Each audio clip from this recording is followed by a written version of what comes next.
We're going to be continuing our pursuit of finishing this stupid lesson in Solidity. I accidentally pressed play, so what he was going over before, or this time, is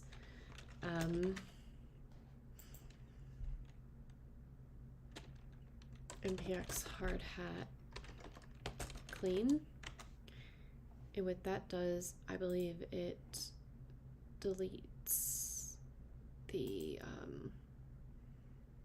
artifacts, but not the cache.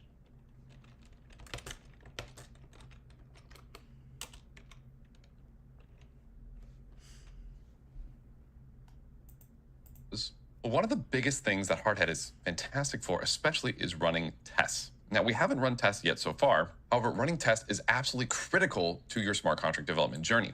And we're going to spend a lot of time in the future writing really good tests. The reason that writing tests are so important is because we want to make sure our code does exactly what we want it to do. It involves a lot of money. Anything involving money needs to be tested, okay? I'm just gonna go ahead and say that. Testing money. Test your money. Especially in the DeFi and the decentralized smart contract world, all of our code is going to be open source for anybody to interact with. And if you have a developer that you're contracting out to make your smart contract for you, make sure you read and understand their tests as well and get the code coverage and see where things are going, because that's how developers get you. They have secret, like the function names are different than what the functions do, and all of a sudden they have a secret wallet that's connected and drains all of your funds. So this is why everyone that gets into Web3 and NFTs have to become like their own smart contract developer, which is not how things are supposed to be. But yeah, we're getting through it. And potentially exploit. There are sites like rec.news which go through a ton of previous hacks and how they actually got hacked and what happened in the smart contract to enable these hacks to occur. So writing really strong tests is always going to be our first line of defense. And we have this sample test.js that comes default with the basic package of Hardhat, but as you probably already know, we're going to rename this and change it. So we're going to rename this to test deploy. Do I even have tests in here?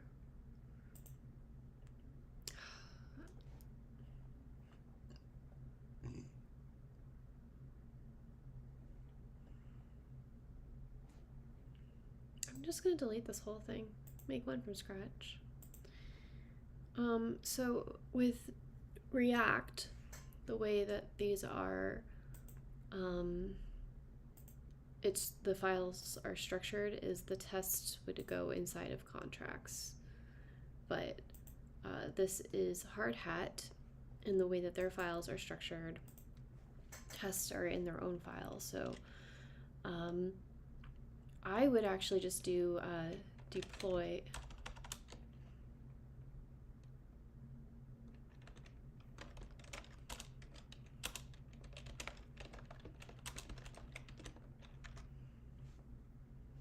And I'm going to try this, and it may not work.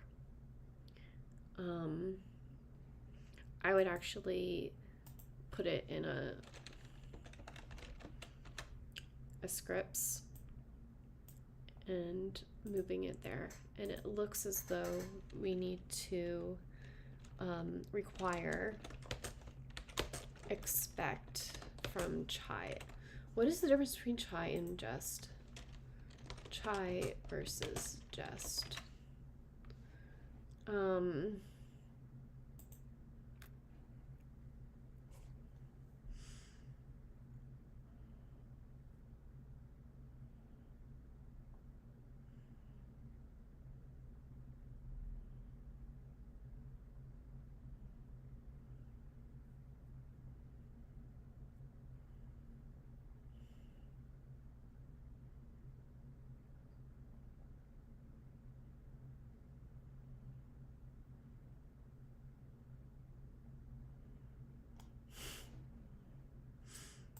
Okay.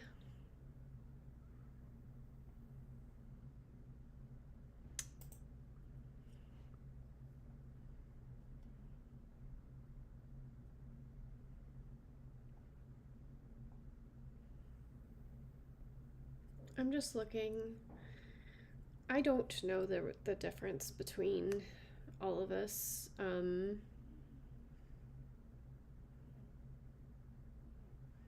I don't actually do testing all that much, which is probably not something that I should be confessing to.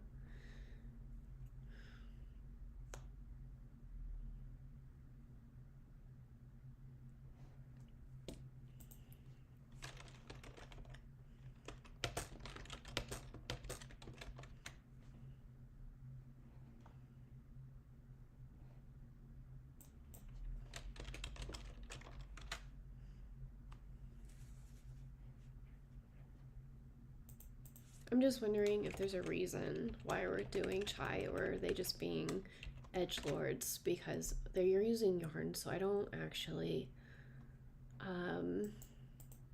I don't trust that this is the actual best option, chai.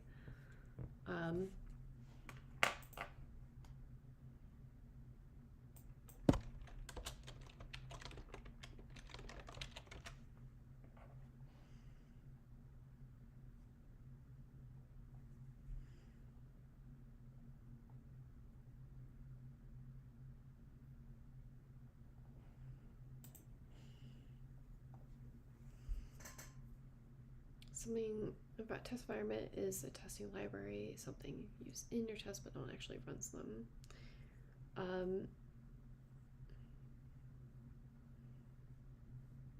Simple, straightforward use ways to get started with migrating. Most popular runner out there, featuring lightning speed parallel tests and extensive guides.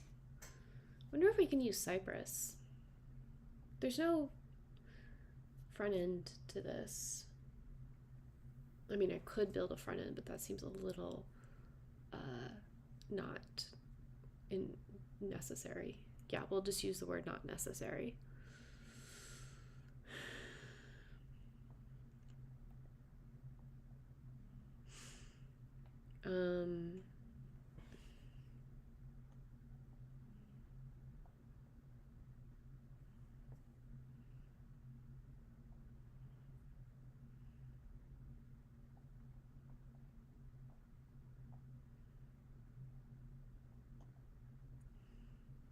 So basically there's no reason except I just want to know why. I mean, okay, so Just I think is older, which is why everybody knows about it, and I've been using it in Rails, Next, everything for the last decade, I think, pretty much. There's some things I don't like about it.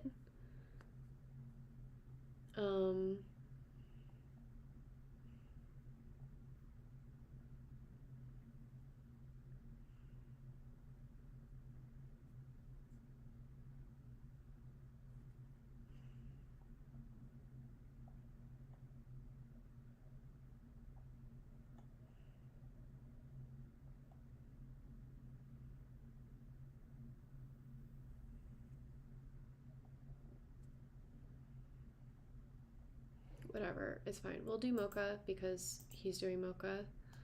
And it never hurts to learn something new. So I think you could technically do both Mocha and just depending on what you want to do. But equals require chai const ethers is require hard hat probably const Typescript equals require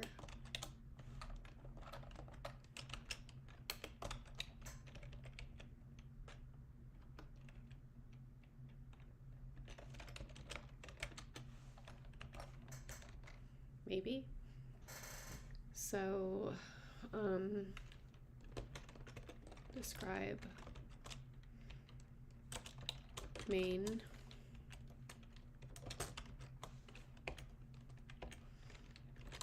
function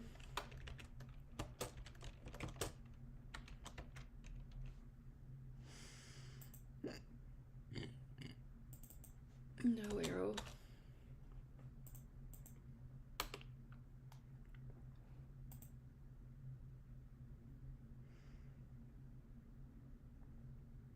We do not want to do that.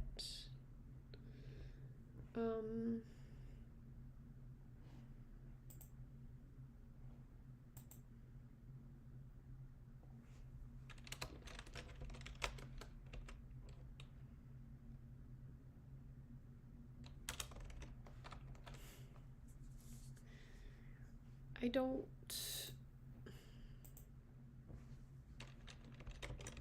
This doesn't have an output, which is why you should just have a huge main function. It would be better if we had like, so we have the deploy here, right? And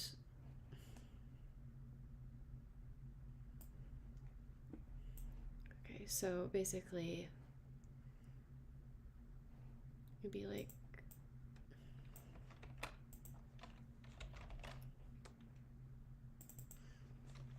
get favorite number, and then basically it's like expect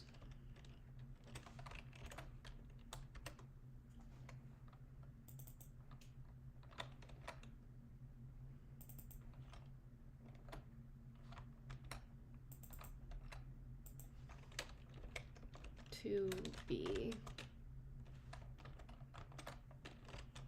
0.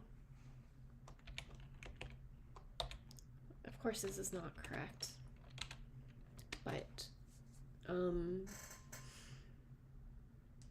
we'll see, because get favorite, this takes simple storage, and simple storage is defined as this, and I'm not sure how we mock it, but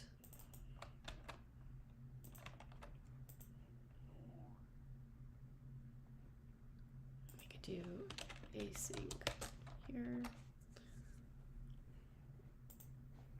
Anyway, this is a good time for us to actually just watch the video to see what is even happening over here. .js. And we're going to delete everything in here and start from scratch. We want to be able to test all of our Solidity code locally so that we know exactly what it's doing. And we can have a programmatic way to make sure that our code does what we want it to do.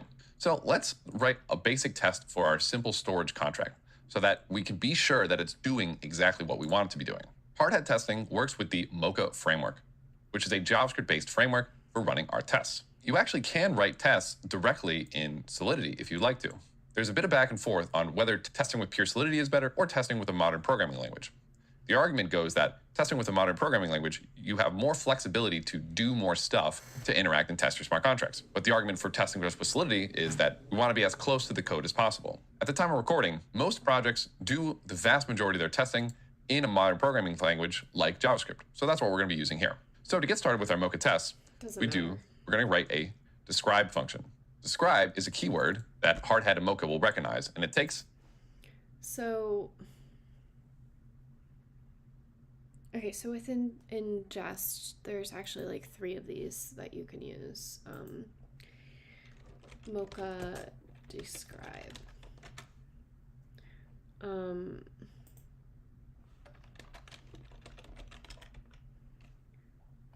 So, okay, let's.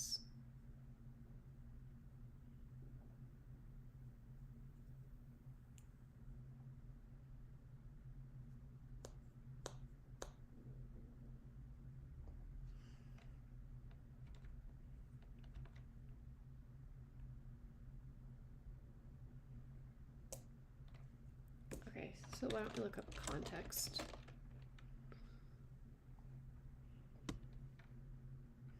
So we have like the describe and context, but I think there is one more above context.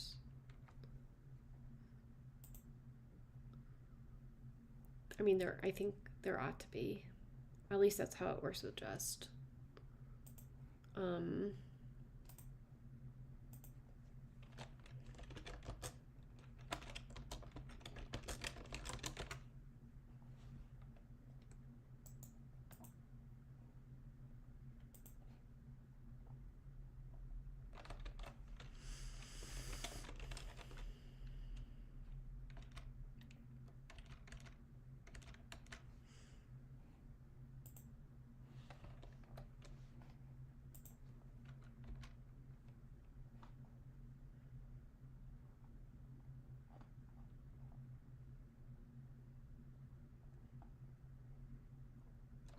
I really thought there was something that's also that wraps.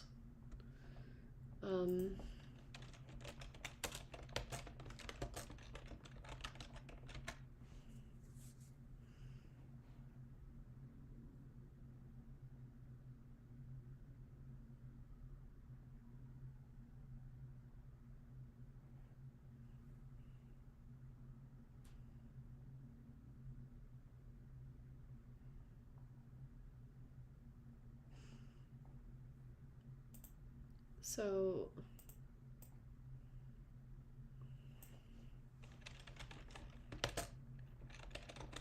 I don't know why this is important to me right now. But in some libraries, maybe, well, context is a Cypress thing. Anyway, yes, describe is not actually part of the test. Like, you cannot do some things outside of an it statement. Let me say, like, it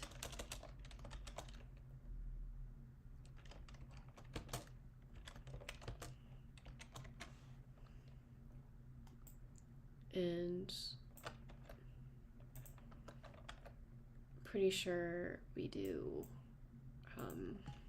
an explanation here, like defaults to expected value.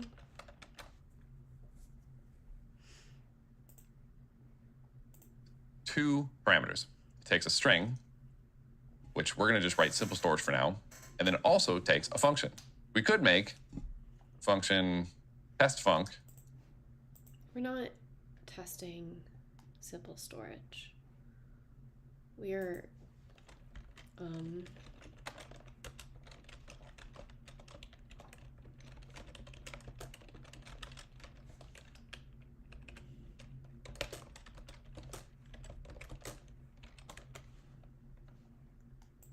describing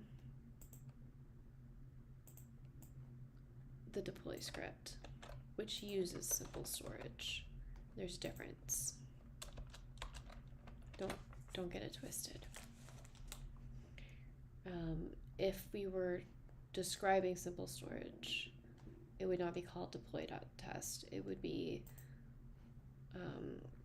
we would be creating like a contracts folder and calling the contract directly. And then write some stuff in here, and then pass it to our describe here.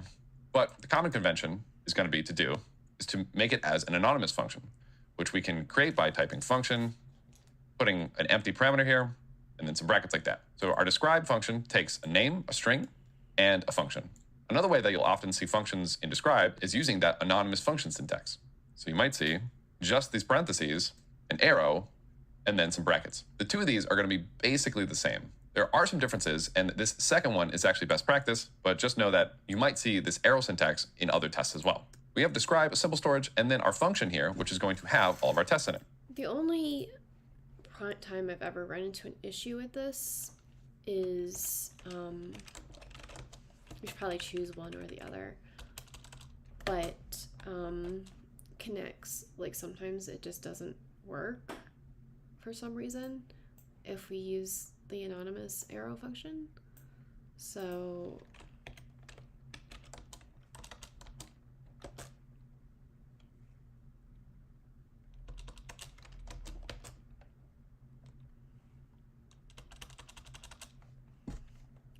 this needs to also be async, but without the arrow function. We're good. Inside each one of our describe blocks, we're gonna have something called a before each and a bunch of its. Our before each function is gonna tell us what to do before each of our its. So we're gonna have a ton of its and so first of all, we're 9 hours and 30 minutes into this, which means we only have half an hour to go for this lesson. Also, be careful with the before each because it really does break down your test every time, and it can make it a lot slower. But you can also use like before, and it'll just do it before once. Just putting that out there.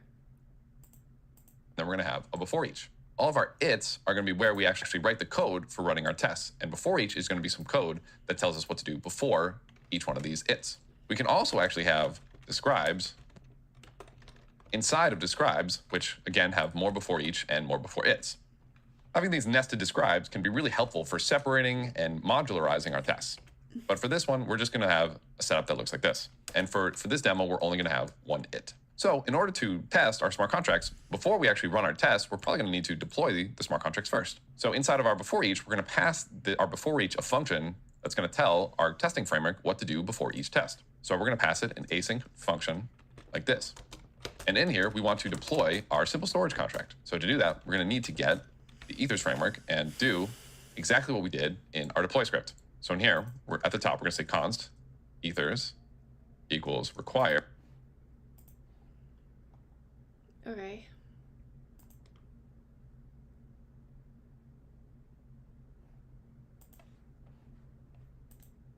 I think we're talking about the simple store. No?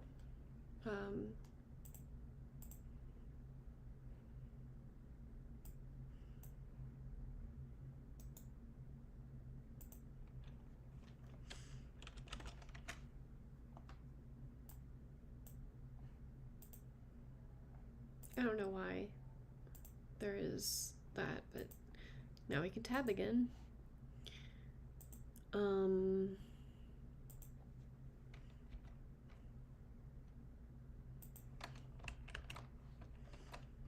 Okay, so contact this, our const simple storage factory, and then there's no way to mock this. That's weird.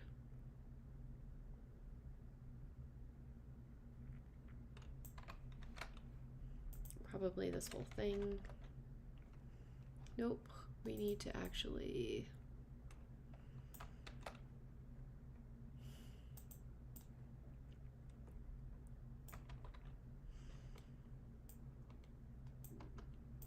so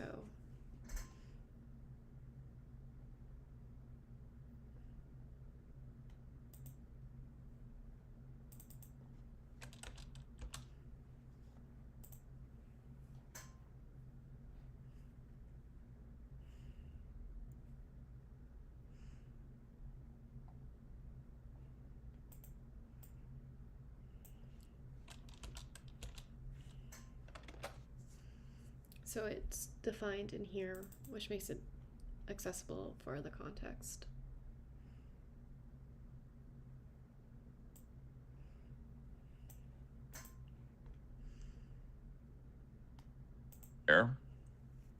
Hard hat and import ethers from hard hat. Then in our before each function, we'll say await ethers.get contract factory of simple storage, and we'll assign this to a const simple storage factory. And then we'll run await simple storage factory.deploy. All right, cool. And let's also assign this to a variable.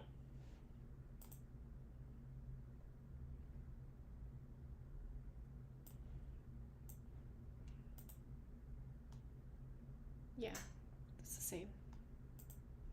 Const, simple. Now, since right now our simple storage and simple storage factory are scoped just to inside the before each, we actually need to stick these variables outside of the before each so all of our its can interact with them.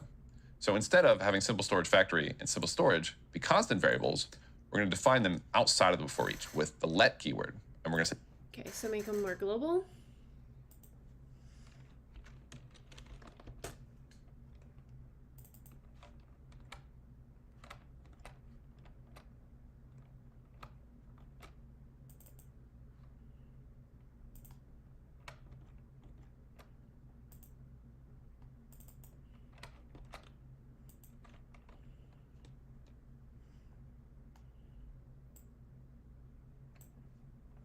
But do I need to know the simple storage factory? I don't think so. I think I mean, we'll see, but I don't think we need to know simple storage factory. We only need to know simple storage. Let's see. In the deploy script, how many times do we define that? Or how many times is it used? Just the two. Yeah, so we don't need that. I'm going to argue. I'm good at arguing. say let simple storage factory, and we're going to initialize it to nothing. And then we'll say let simple storage. Now, if you have a whole bunch of lets just initializing, another way you can write them in JavaScript is just let simple storage factory, comma, simple storage. And that works exactly the same. And then we can get rid of this const keyword because it's not a constant since we are assigning it. And now we have simple storage factory and simple storage that we can use inside of our it function.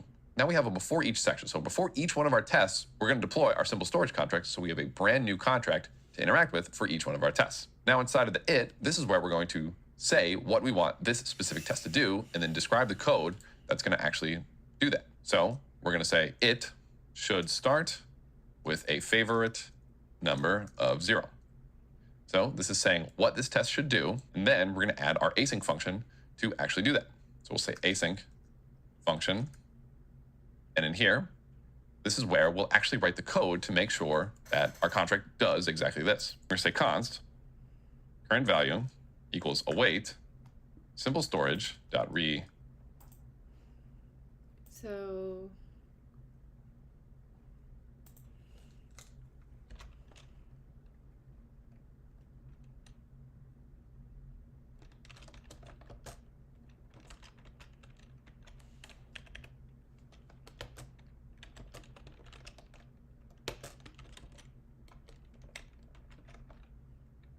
So this is the same function as get favorite number, right?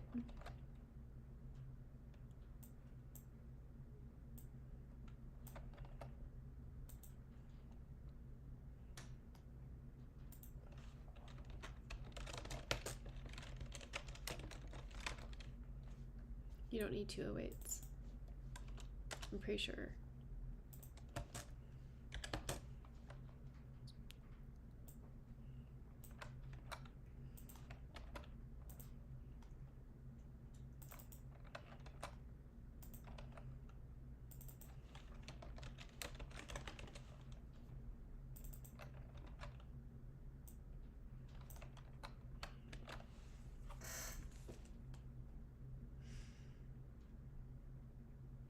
These are literally the same things, but hey.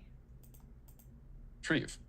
And now in this test, we want to say, okay, now check to see that this current value is indeed 0. So how do we do that? Well, we can say const expected value is going to equal 0.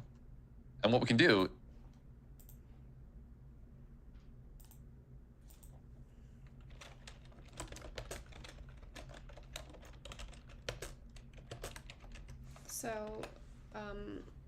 best practice is only test one thing, but sure.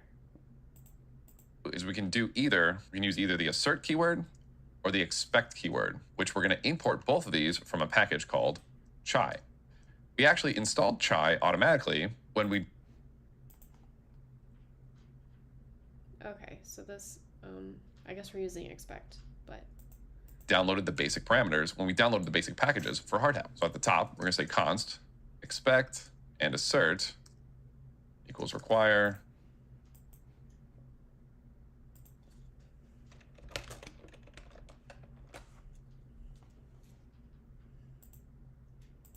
try.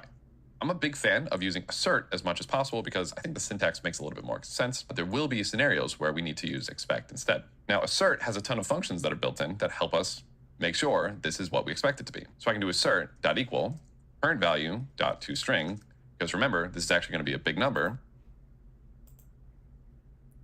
So assert equal expected value dot toString.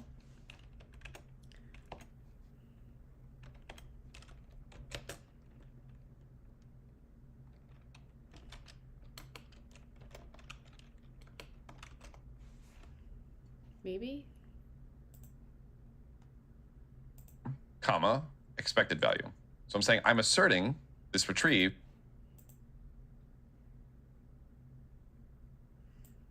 Current versus expected. So expectations versus reality.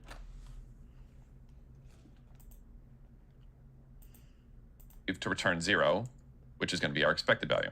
Now to actually run this, we can run yarn hardhat test.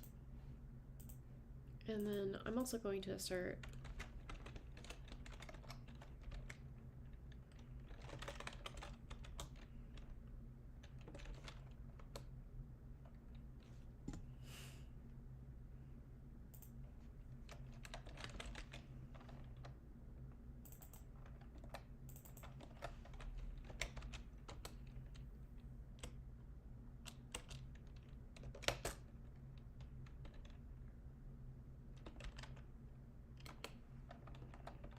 they're both going to be big ints, and so they should be the same.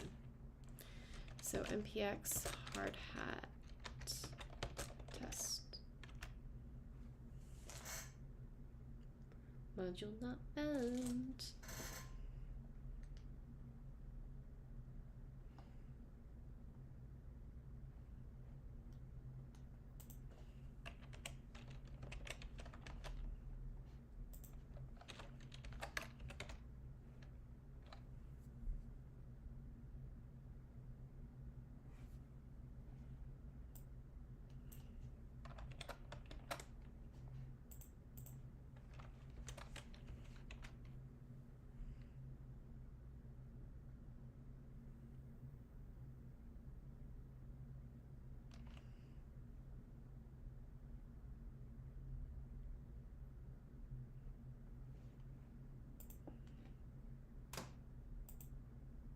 And we see we get an out.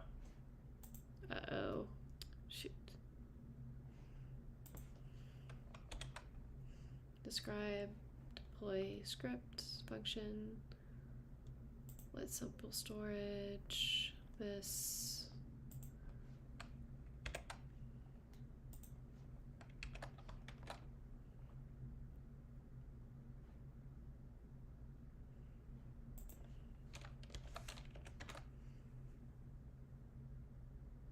Okay. So this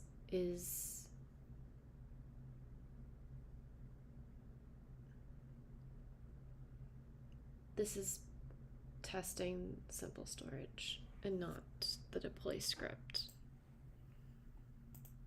Output that looks like this. Should start with favorite number of 0, and it's indeed passing. You'll notice that if I were to change this to 1, and this wasn't correct, it would break, and it would say our tests are not passing. Assertion error, expected 0 to equal 1. It expected 0 to equal 1, which is not what we want. We want 0 to equal 0, so let's run this again. Ta-da, should start with favorite number 0, and it's passing. All right, fantastic. So that's how we wrote one of our tests. Let's write one more test just to make sure that things look good. So let's say it should update when we call store. Because when we call... I'm still going to argue with the fact that this should not be called deploy.test. It should be called simple storage. I'll fight you on that. Updates. Expected value. Async function. And in here, we could just say like const expected equals 5. And then we can do current value and store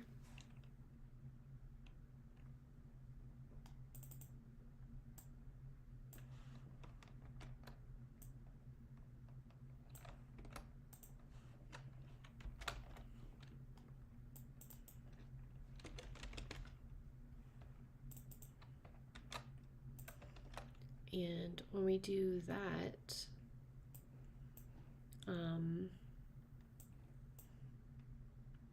we're going to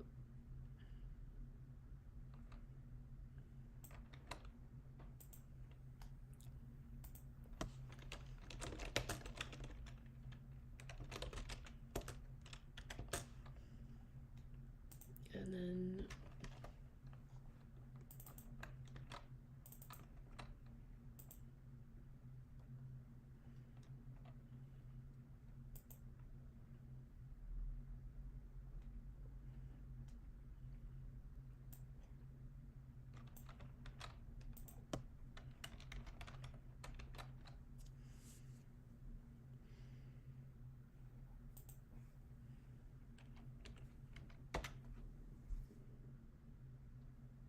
okay.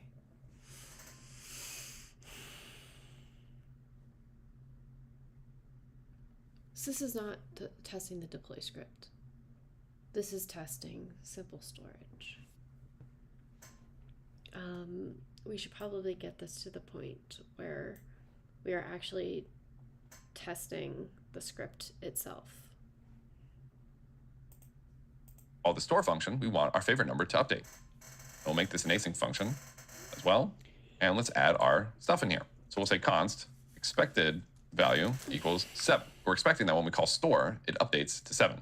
Now we can say const transaction response equals await simple storage dot store, and we can even just pass it the expected value here, and then we'll do await transaction response dot wait 1.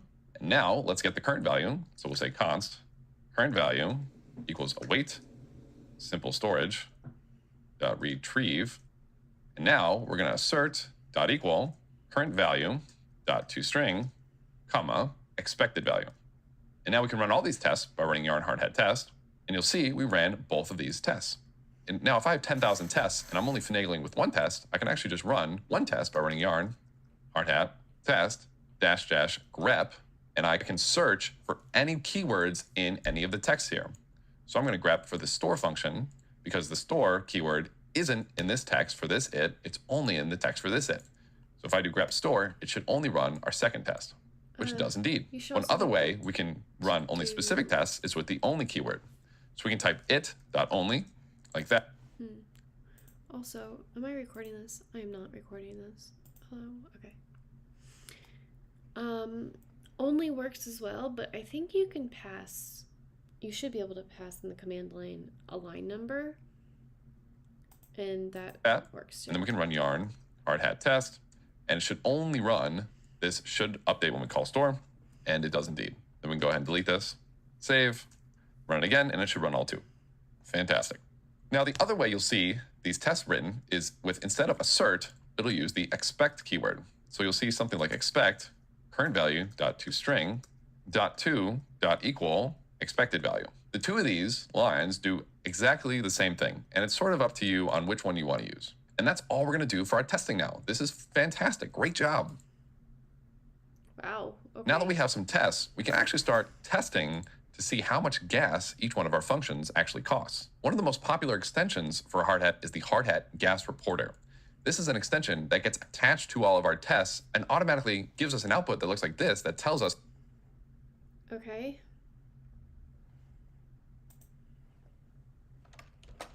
npmi save dev hard hat gas reporter.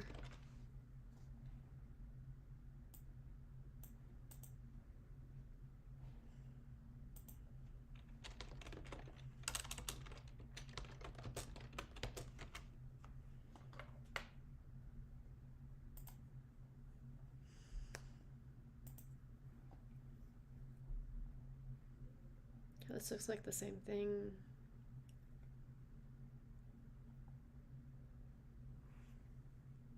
Okay, so inside of my hard hat config, do this.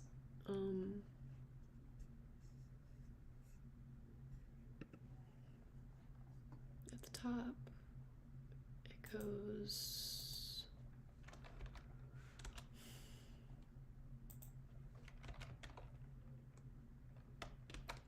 If we had ESLint, it would tell me about the ordering of things.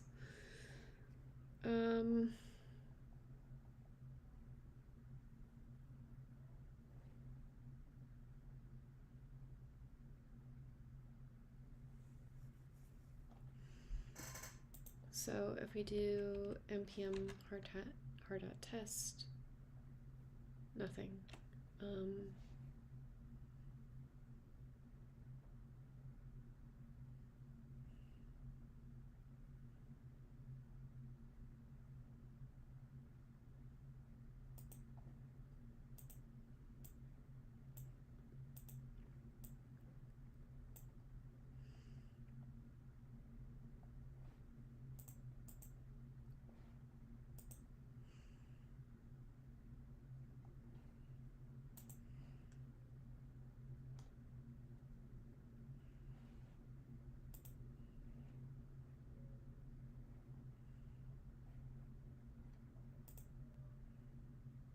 So we have it there, and we have it there, and it didn't do it. So let's see what they have to say about that. Approximately how much gas each one of our functions cost. We scroll down in here, we can read the instructions on how to actually install this. npm install hardhat gas reporter, which we're going to use with yarn. So we're going to say yarn add hardhat gas reporter --dev. And now that that package is installed, we can go over to our config and add some parameters in here so that we can work with this gas pit. Right underneath our Etherscan section, we're going to add a new section called gas reporter. Okay. So I'm assuming we really do need to put that in there, but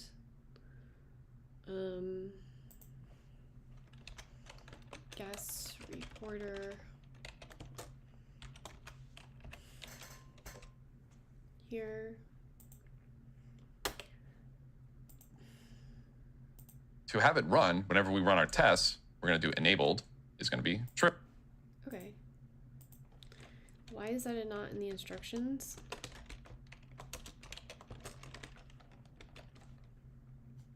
He has a comma, which means there's probably more. And then up at the top, we can add it by adding require.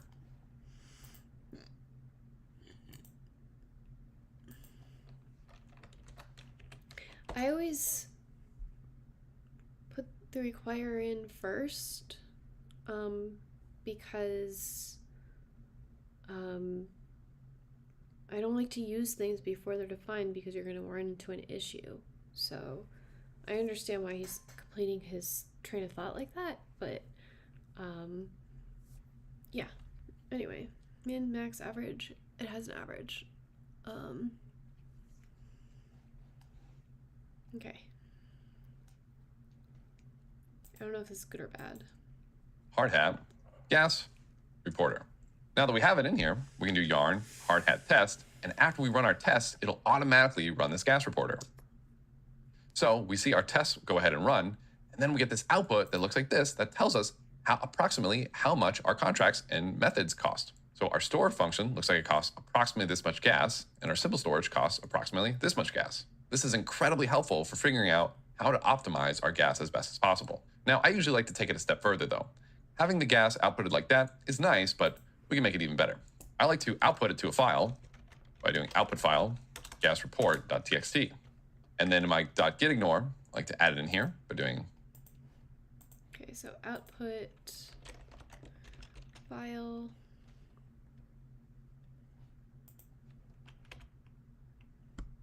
with camel case.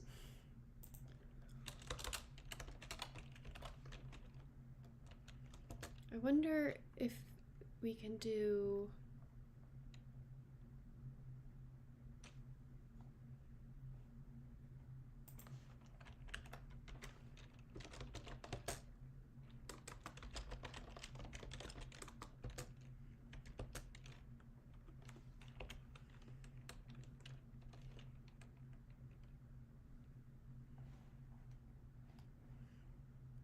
I'm so bad at this. What am I trying to do? Inspect.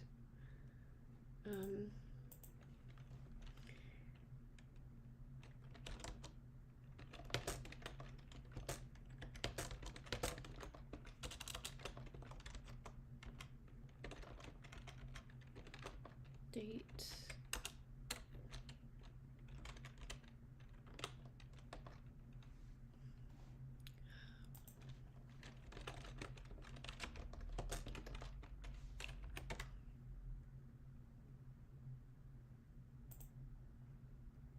Pretty sure you just do date and then you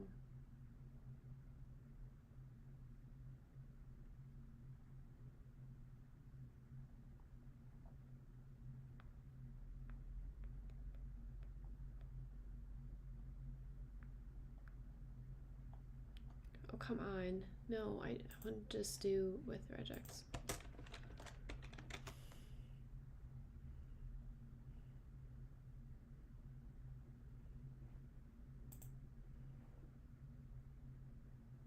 No, that's not what I want to do. There's literally a date format thing that's built in. No. It's literally called date format.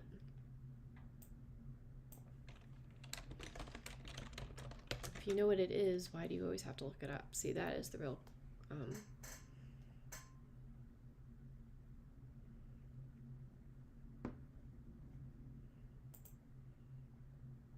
no, I don't want to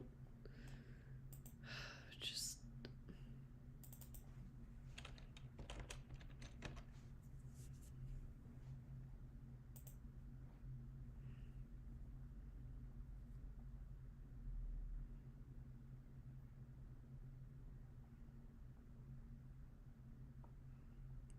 no, I refuse. This it's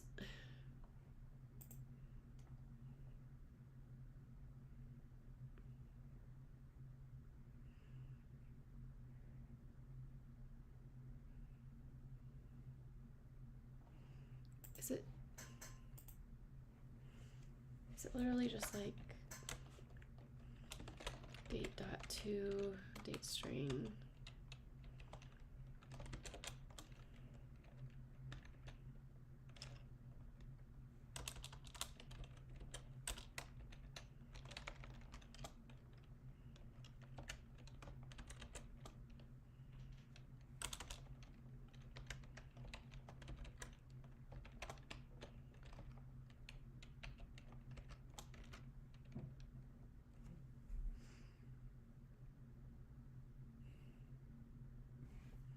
Now you're gonna make me remember. I want it to not be that. I want it to be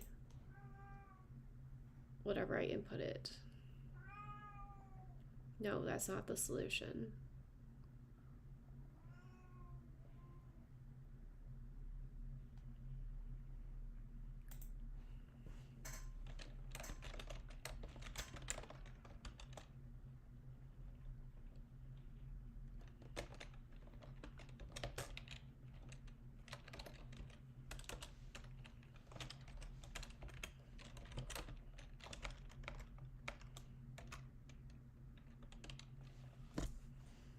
JavaScript, why are you bad at this?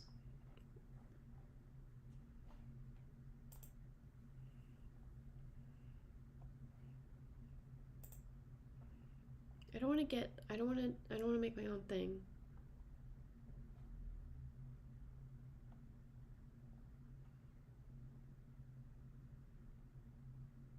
Is it just format date?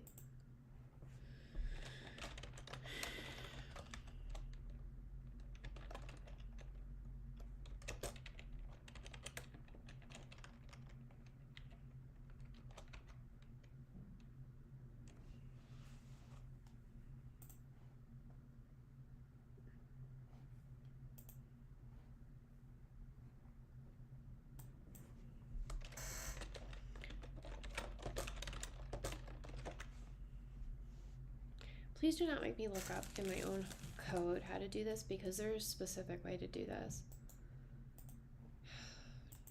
Literally, JavaScript, why do you make it difficult?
It's fine. We will add it here. And it might tail at us. And then I don't care, because this is the only way it makes sense. What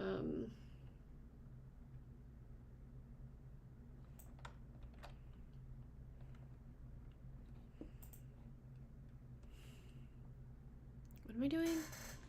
I was trying to do a nicety for myself.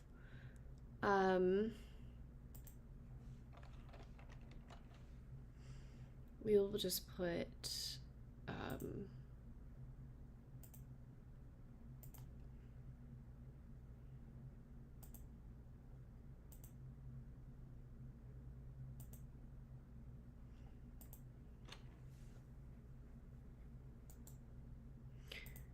see, we'll just add a new folder called it,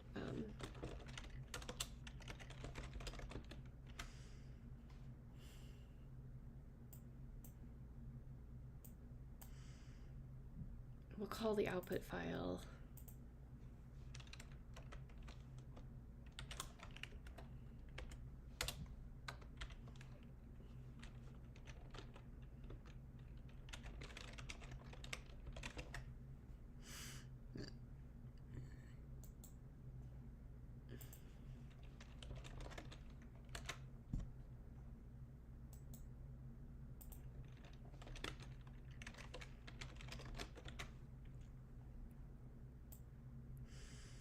so,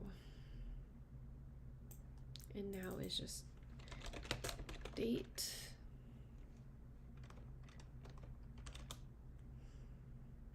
And we're going to do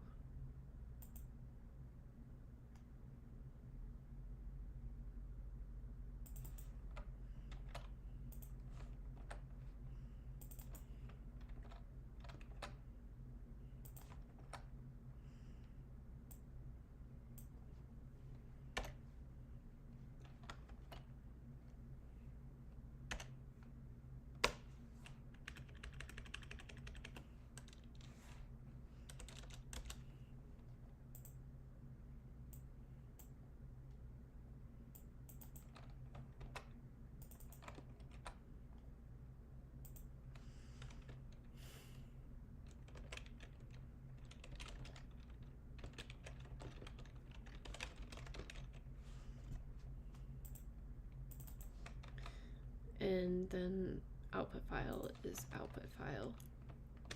Capiche? Capache. I don't know if this is going to, yeah.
It'll just be a dumb file name for now. PMCI.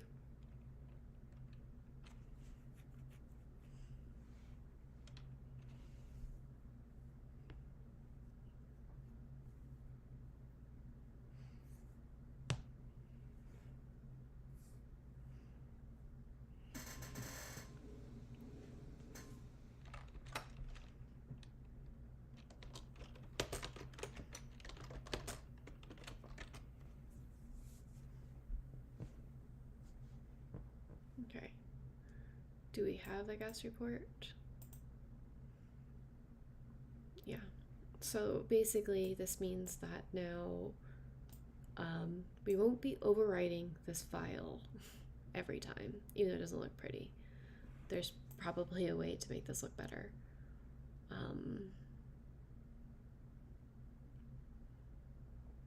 But that's besides the point, honestly. So I can add a script later if it gets too much to just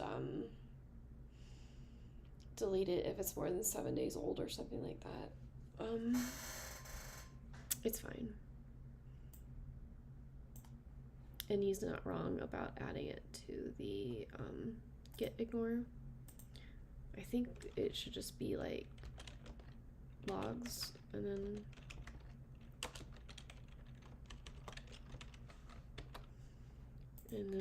npm status, git status.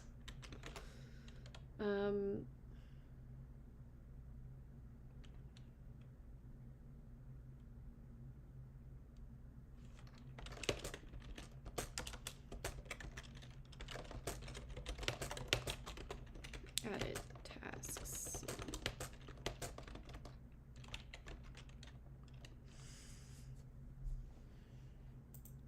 Okay.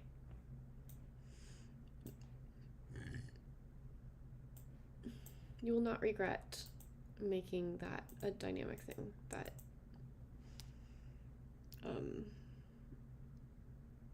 writes to a specific file every time. That way you can look back and it's not overwriting it. Port.txt. And then in my .gitignore, I like to add it in here by doing gas report.txt. Since it's not really important for the gas report to get pushed up to GitHub, we'll do no colors is true. The reason we add this is because when we output to a file, the colors can get messed up, basically. Okay. I will trust you on that one.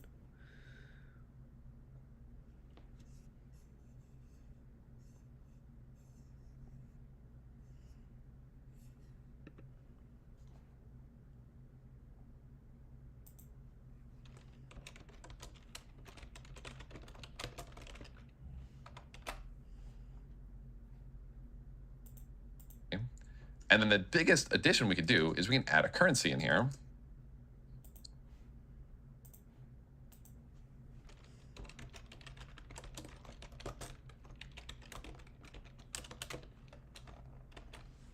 Yeah, let's do so that we can get the cost of each function in USD for a blockchain like Ethereum.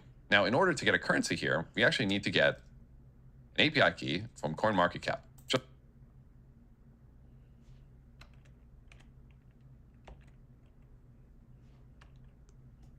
In order to get a currency here, we actually need to get an API key from CoinMarketCap. Okay. So CoinMarketCap,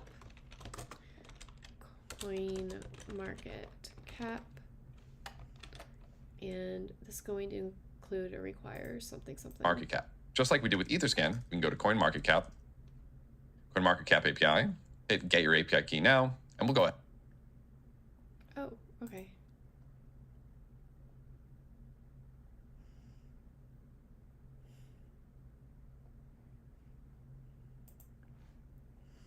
So I have multiple screens. We can go ahead and do this.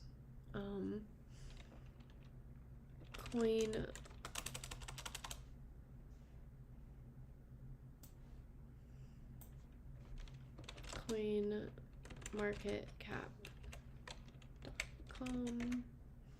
What is this?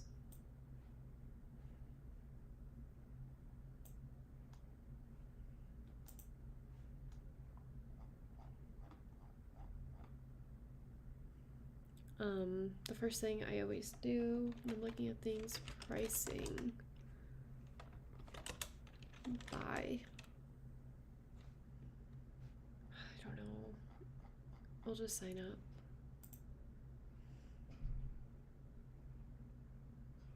Continue with my wallet, which is in MetaMask. Do this.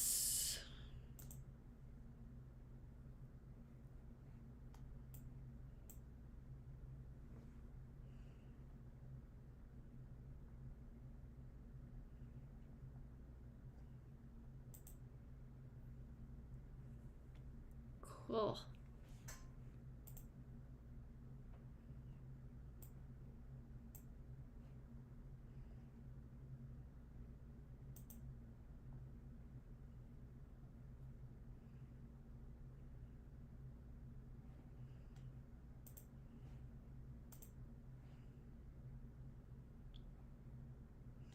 Let me see if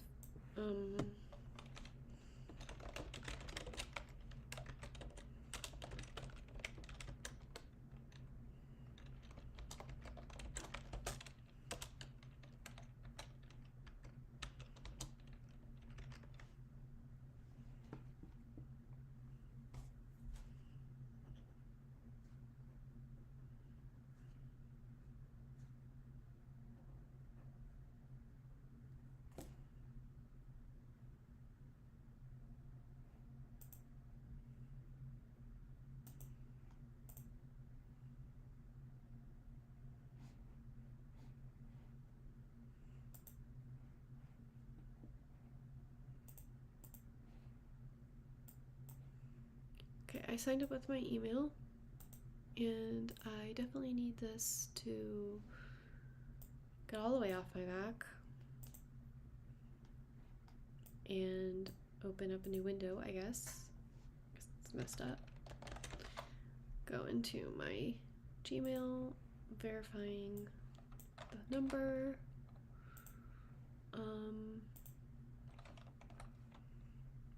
I successfully signed up. Next.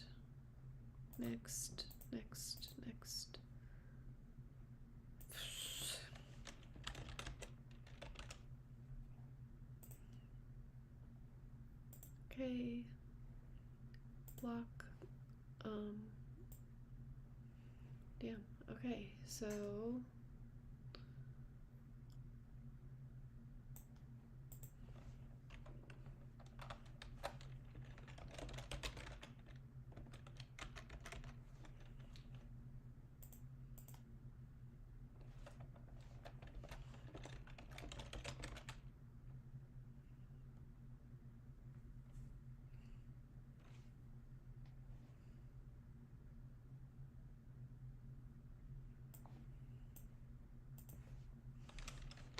Yes.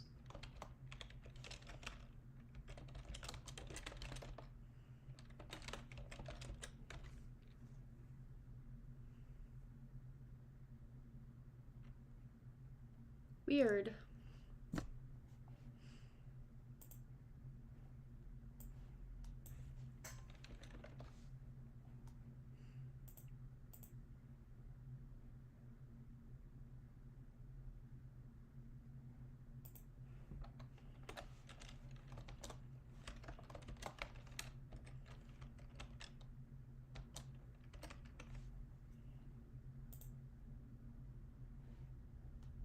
Okay. I'm logged in.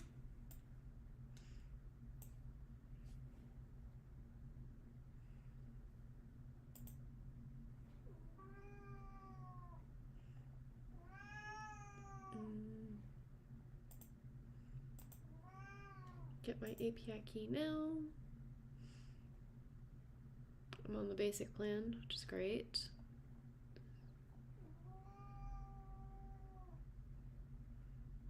I guess we will copy the key. Okay, gotcha. Thank God I put that on the other screen.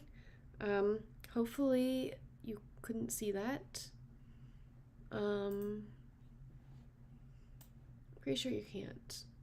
Where does that go? Okay, let's put this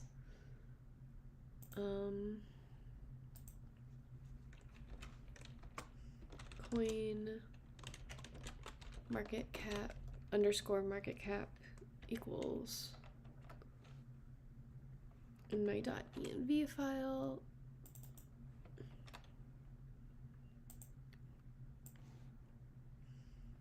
And then inside of my config here, we'll just say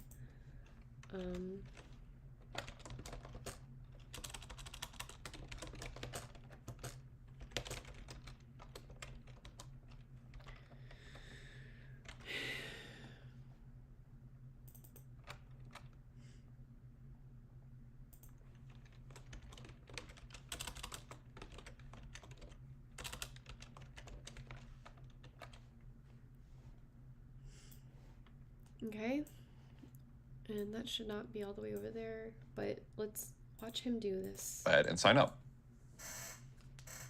Choose a basic plan. We'll agree and create my account. We'll get an email verification, and we'll go ahead and verify. Now, in the CoinMarketCap dashboard, we can copy our key, and yep, you guessed it, exactly what we're going to do with this key. We're going to drop it into our .env file. We're going to say CoinMarketCap API key equals, and then paste it in there like that. Now that we have our CoinMarketCap API key in here, we can go back to our hardhat.config and add it in this CoinMarketCap parameter. We're going to do the exact same way we did above. We'll do const CoinMarketCap API key equals process.env.coin.marketCap API key. And then we'll take this and stick it in here. So what this is going to do is it's actually going to make an API call to CoinMarketCap whenever we run our gas reporter. This is why sometimes you'll see me comment this out and uncomment it, because I don't always want it to make this API calls. But now what we can do, now that it's enabled, we have an output file, we can see the currency, and we have our API key. What we can do is run yarn hardhat test. And after all our tests pass, we're going to see a gas report.txt that we can go ahead and read from, which has that gas report. Okay, so let's see, we have our second one.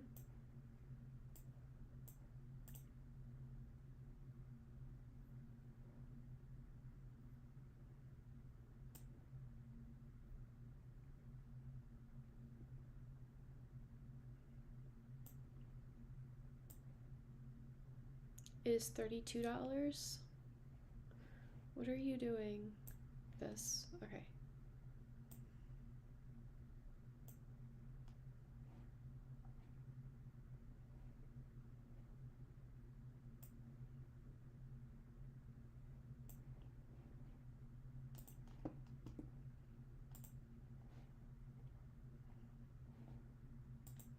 Why is Node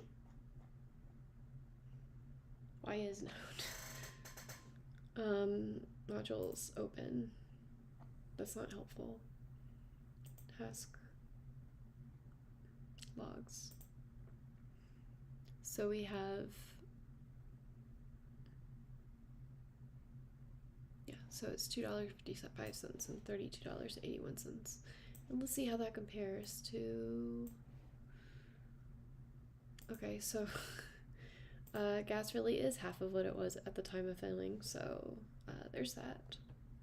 And now it actually has the USD price of each one of these transactions. It looks like at current prices, with Ethereum being $3,000 per ETH and a gas price of 43 Gwei, the store function would cost $6, and the simple storage function would cost $64. The hard hat gas reporter actually comes with some different options, though, if you're going to be deploying to a different network.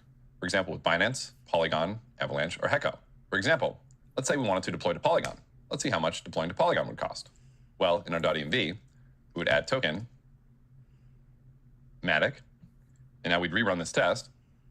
And if we look at our gas report.txt, we'll now see the gas price of Polygon right now is around 37 Gwei per gas, and the cost of Matic is 147 per Matic in USD. Now we can see the cost of calling the simple storage method is going to be $0 and 0. Okay, so we have here, and he did comma token. I believe.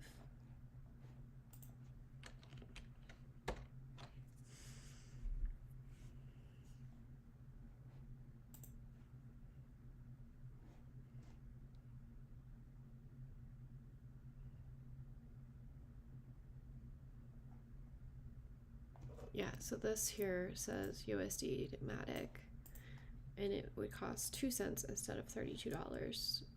So there's that. No sense. Now, this of course is rounded down, but it's going to be really, really cheap to call store. Versus deploying the contract is going to cost 3 cents. I make it a habit to select false for my gas reporter whenever I don't want to actually work with the gas here. Awesome. Now, sometimes when we're working with our code. Okay. So this is why we say,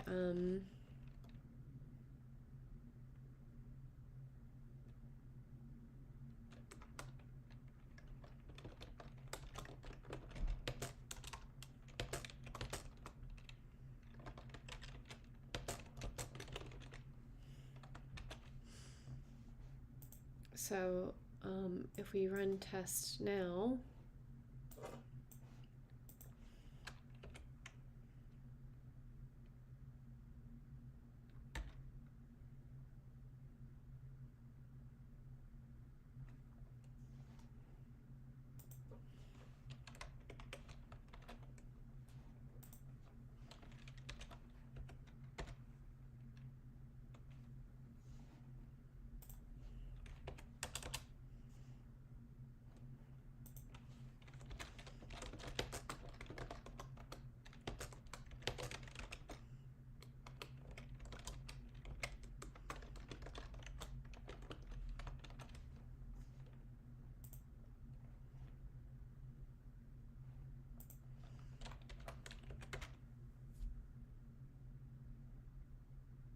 so there's 3 in there now, but if we say like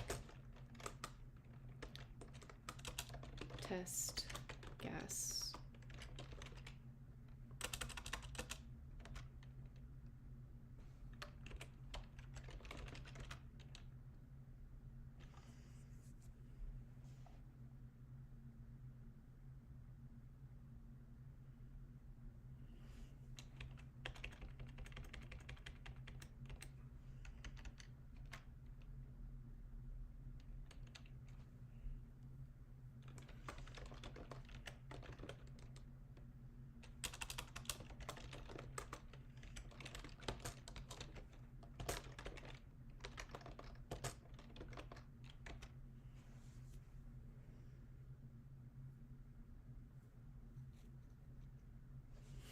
first of all, please stop trying to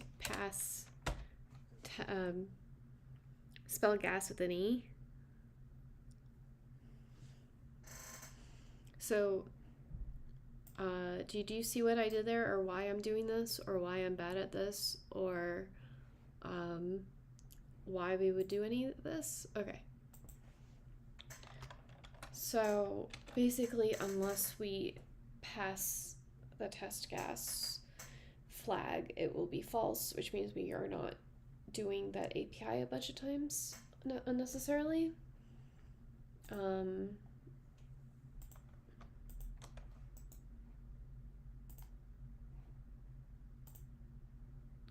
So yeah, so if we just do npx hard hat test, it should not be generating any logs. But when we do gas is true, then we get that and we get this. So that way we're not messing around with the config file. And that's what they had in the documentation. If we don't have these environment variables specified, Hardhat might get a little bit upset with us. So oftentimes I'll add some code in here so that these variables are always populated. Because if we didn't specify our ringp RPC URL, ringp RPC URL is going to be undefined, and that might throw some errors below. So oftentimes what I'll do is I'll add an OR parameter here. These double pipes mean OR. And in JavaScript, if we say some variable equals something or something.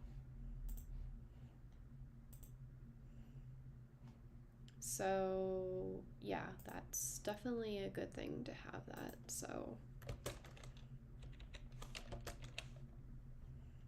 this is also a good way to have local environmental variables. So basically saying like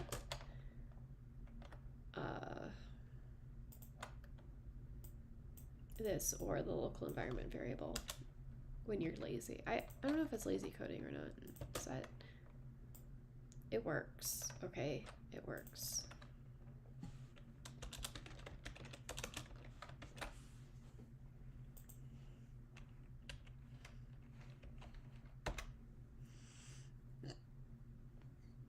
Okay, so everything's still working.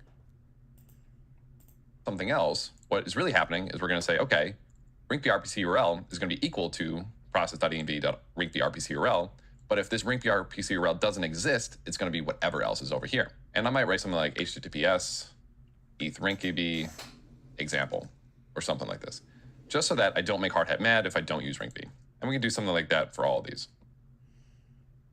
So you'll see this syntax oftentimes in a lot of coded setups. Now, the last thing that I'm going to show you before going into the TypeScript edition of this is test coverage. And as we progress through this course, I'm going to show you more and more tools that you can use to make sure that our simple storage contract is safe and secure, and we take all the steps we can to prevent any hacks from happening if we deploy in real life. One of those tools. Okay. For my own sake, we're going to rename this contracts. And it's not deploy test, it is rename.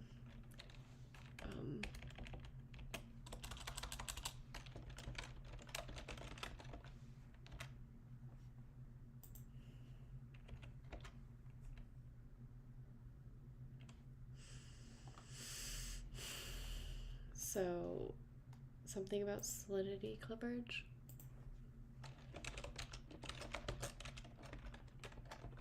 And this is like any other. It's SC forks, okay. Make sure it's the right thing. But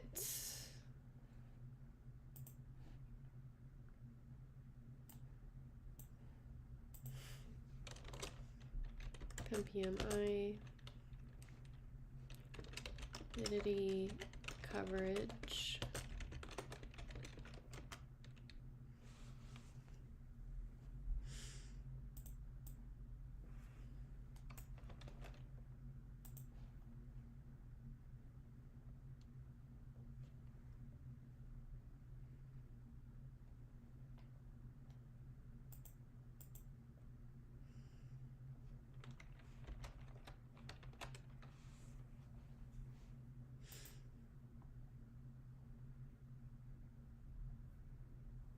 What are the command options?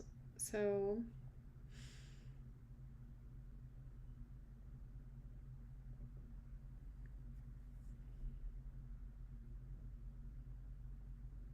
okay, so you can pass in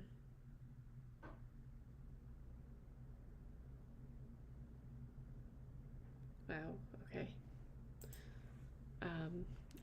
I do not ever want to figure out the matrix thing, but you can have different tests for different networks.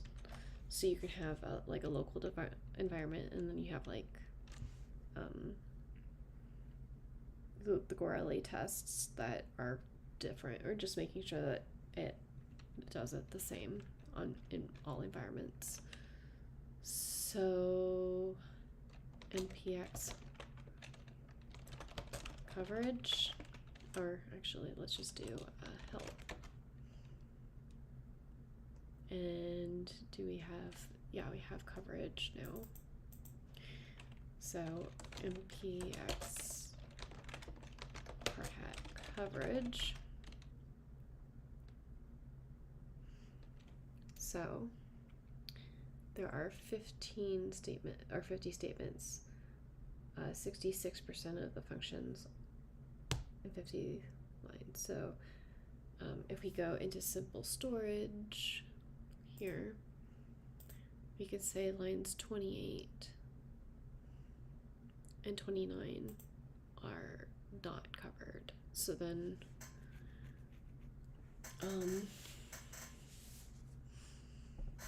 what I would then do is say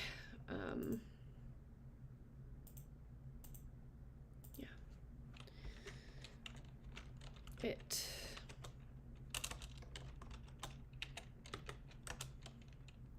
adds person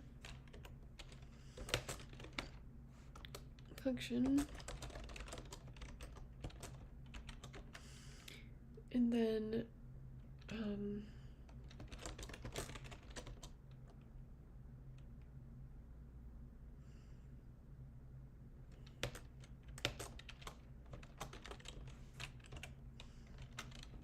const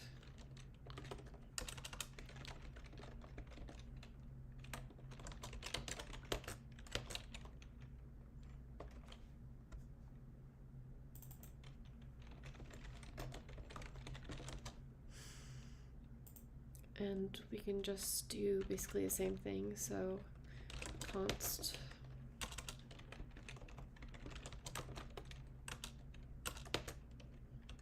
equals simple storage dot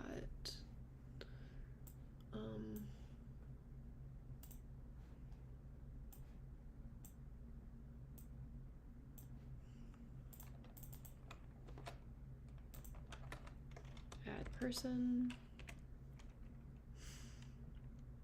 and we expect it to be name, and so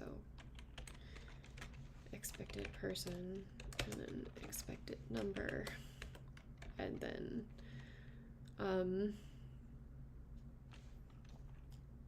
so await, and then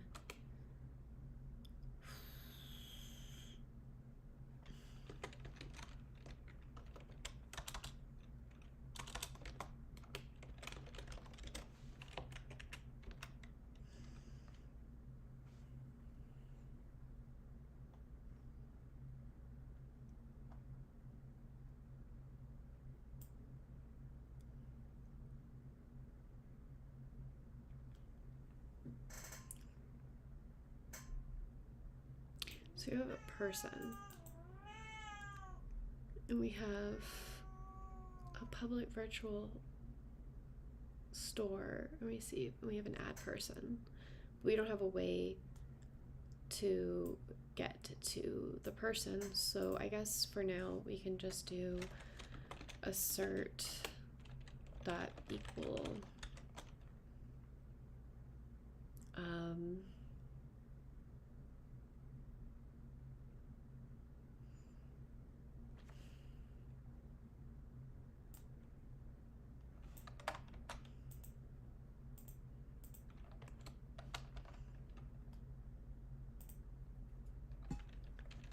current value dot to string, comma,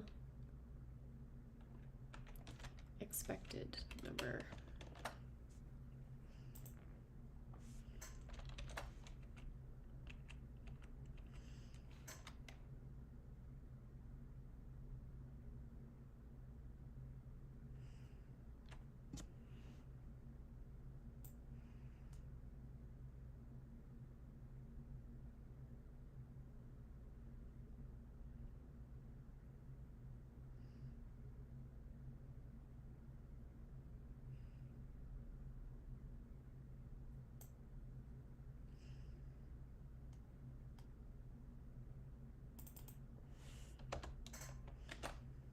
This isn't a very well written contract, but hey. Okay, so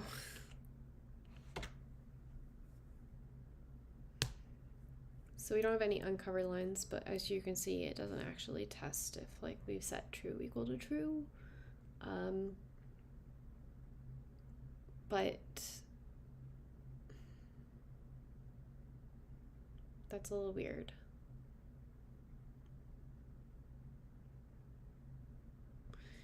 We probably need to add more public virtual things to get the right person, or to be able to get like person,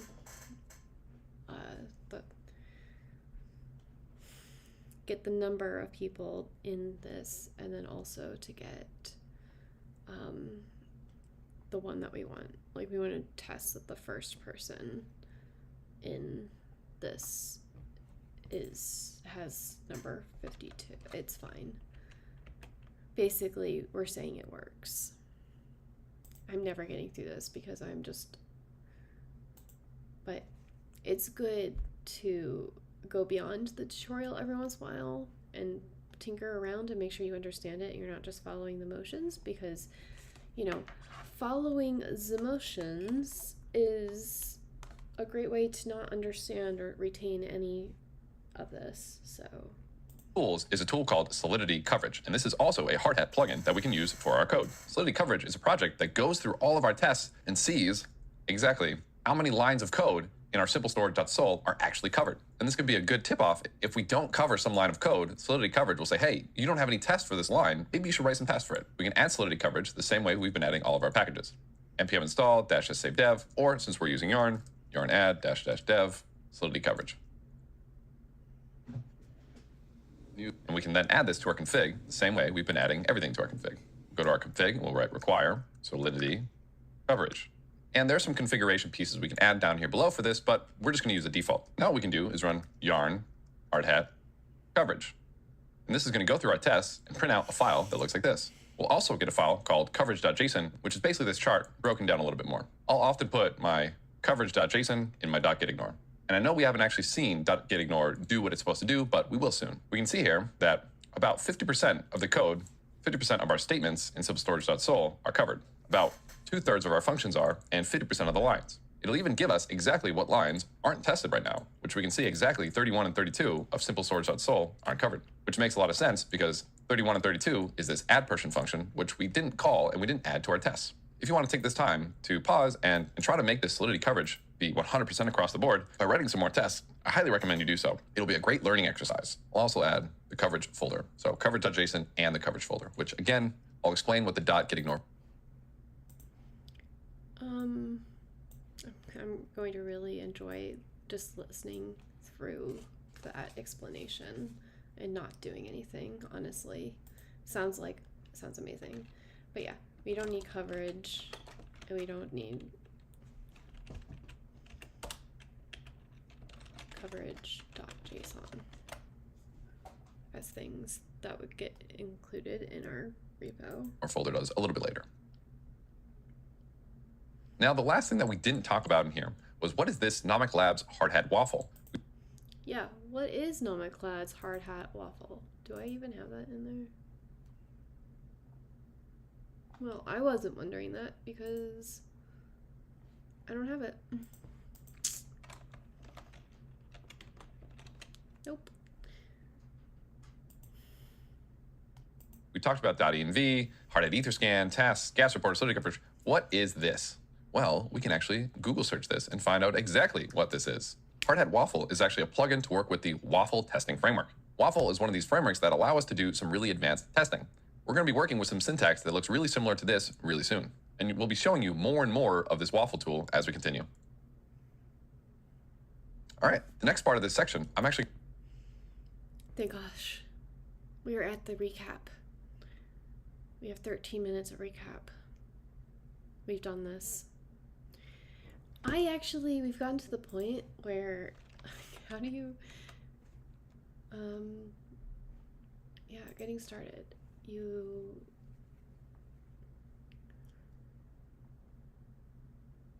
Yeah, okay. So you have an empty directory, and you do this. Okay. Let's just get through this because I want to start lesson 7. And we will get there someday. We are so close to getting to some of these really cool things that I want to get through. Because these are the most important lessons here. And then we will get through the rest of it. But holy poop. So 32,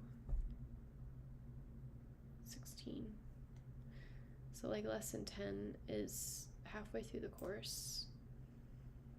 It's all downhill from there. Like this is like, yeah, everything else here is gravy.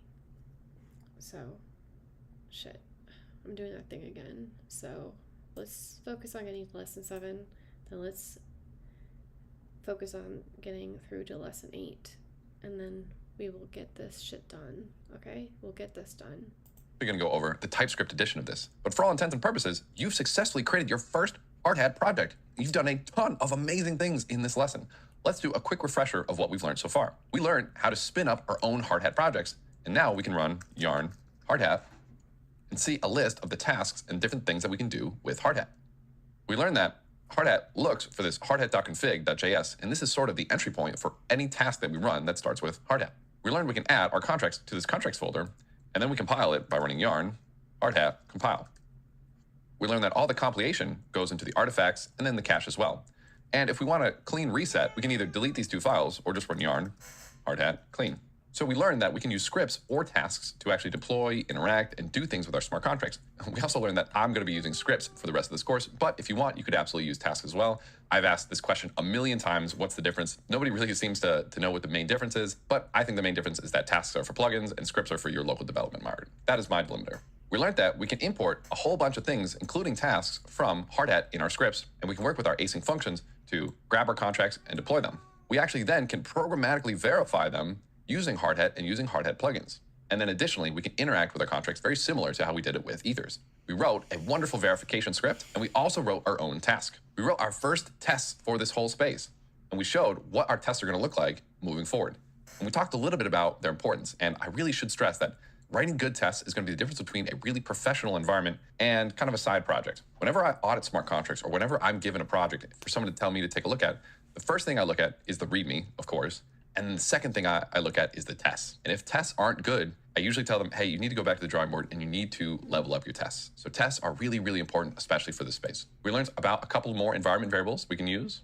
We learned about a couple of tools to see how good our tests are, one of them being coverage. We also learned about a gas reporter to see how much it's going to cost us when we actually deploy to a real network. We learned a ton about the hardhat config and how there are multiple networks that we can add to our hardhat. So we can make our project, our EVM code, work with any network out there. We started working with dev dependencies instead of regular dependencies.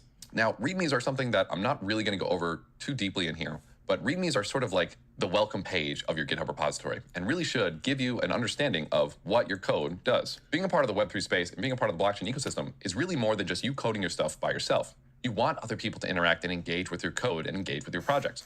I haven't showed you how to use GitHub yet, but don't worry, we're going to. But if you look at my hardhat simple storage README, if you scroll down, usually you really want to have a getting started section where you define how to set up all the code and how to set everything up, a quick start section, and maybe a usage section and some testing section, which teaches people how to actually use and interact with your code. Since we're just learning more of the code part and not so much the README part, for now, we're not going to go over how to make a fantastic README. However, I will leave a link in the GitHub repository associated with this course, linked to this best README template. It really is a fantastic README template that you can copy to any of your projects to make them look really good and give them a really good setup so that other developers can come to your project and learn and participate with what you're coding. But all right, you have learned an absolute ton. You should be incredibly proud of yourself and incredibly excited that you've made it this far. Now I'm going to jump into the TypeScript section here. So for those of you who are coding along with TypeScript, feel free to follow along. For those of you who are not, you just finished the basic section on hardhat, but stick around. The next 2 hardhat sections are going to be... We're going to do the TypeScript, Then I'm going to take a break. Then we're just going to get through the next 2 hours. Then, no, there is no then. We're going to get through the next 2 hours. We're going to get through lesson 7 today, okay? Goals. I have so many goals. I want to get through lesson 10 in the next 3 days. I have Saturday, Sunday, and Monday. Monday, I have an entire day off. I actually need to write down a list of things I need to do, but I will do that when I take a break, and it includes finish my metaverse, because I'm 1 week away from it being published and opening day, and I like to get it done the weekend before. Scheduling out the events for said metaverse opening. I need to set up my electronic payment for my day job so that I can get paid. I need to schedule my vaccination for Monday, and then afterwards I will register for healthcare with my new job, because until I enroll, I'm not having to deal with dual healthcares. So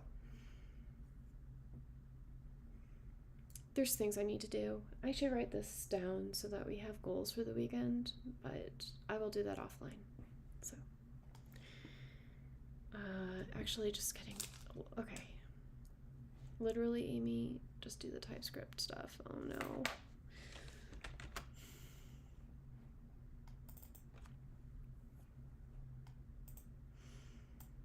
Okay.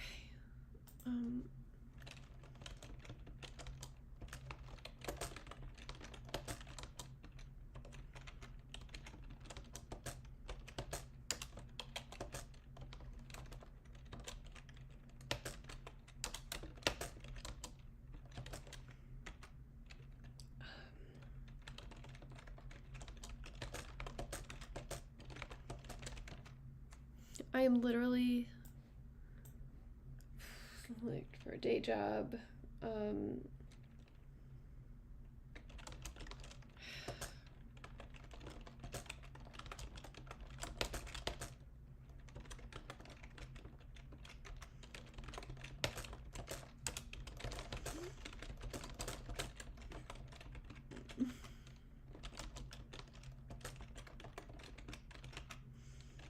I have 4 more objects to put into my metaverse. Okay, we're getting there. And then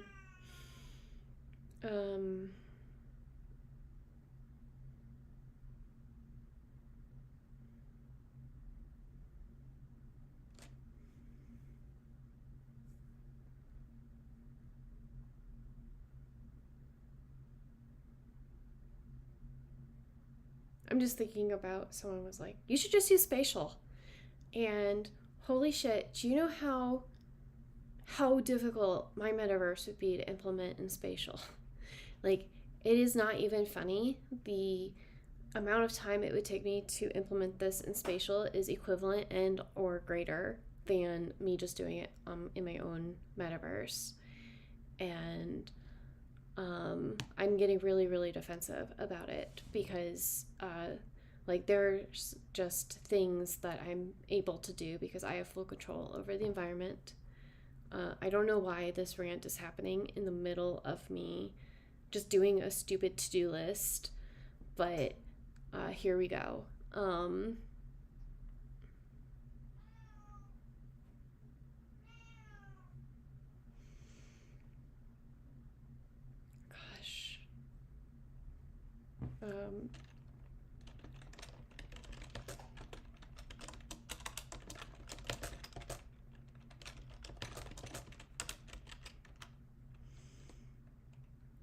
Is that all we want to do this weekend? I mean, besides to get to lesson 9.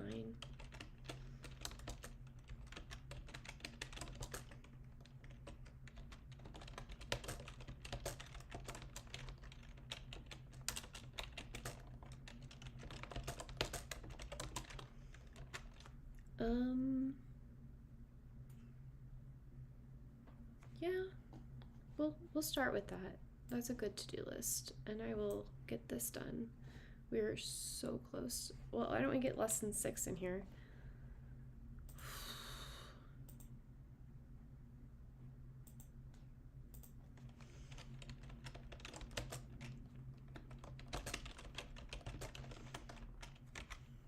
It's like when you start a to-do list and you have a couple of things that you've already done that week, feel good about putting X's or crossing them off. That's what we just did for lesson 6. So instead of with deploy.js, I think we're going to do a deploy. What are we doing here? Deploy. The souls is the same. The coverage is the same, but the tasks, the scripts, we'll do not that. We'll just do like Typescript -deploy or something so that we can do a tab still. Be the ones that really fine grain and hone your skills and give you all the fundamentals for working with these frameworks. So be sure to follow along with the next 2 sections. We've got a ton more fantastic content for you. We are just beginning to get deeper into the smart contract ecosystem. So take that lap, get that coffee, and I'll see you soon. All right, also now let's do this with TypeScript. So I am going to go ahead and just start this from our JavaScript section. However, if in the future you want to start a new hardhat project, you can actually start a new project with yarn hardhat, and then create an advanced sample project that uses TypeScript. You'll add a ton of plugins, and you'll wait a while for everything to get uploaded. And you wait a little bit for everything to get downloaded. We're not going to do that though, because I'm going to show you how to convert this to JavaScript anyways. If in future hardhat sections, as we're coding along with JavaScript, if you want to code along with TypeScript, you absolutely 100% can. But let's go ahead and show you what the main differences are. Now that advanced TypeScript thing is going to add a whole bunch of packages that you may or may not want. I will talk about some of them in our next lesson, but there are going to be some that you absolutely do need. Those are going to be at typechain/ethers-v5. Okay.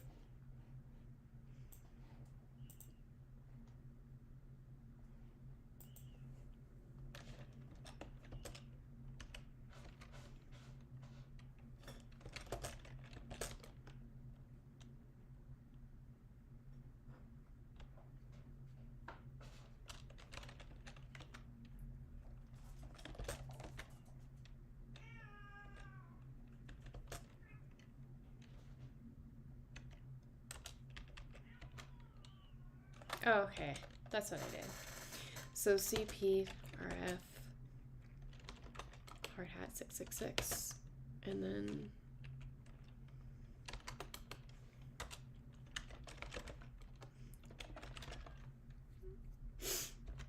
so basically just copying the whole thing, and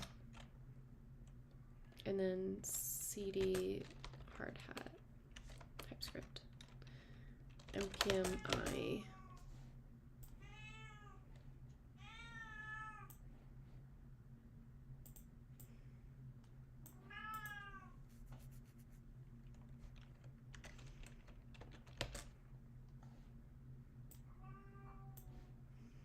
so it really is type chain ethers v5 dash, no, not dash, just space. At typechain/hardhat.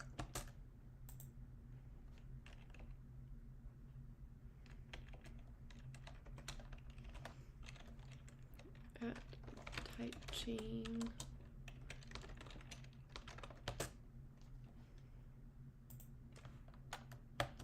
At TypeScript, at types/chai, at type/chai, types/node,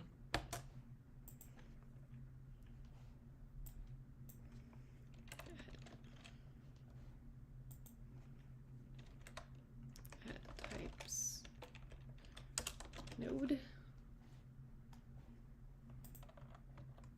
at types/mocha,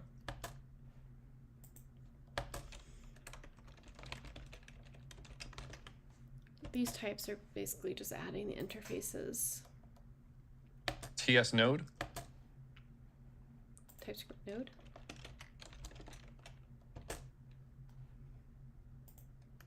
type chain and type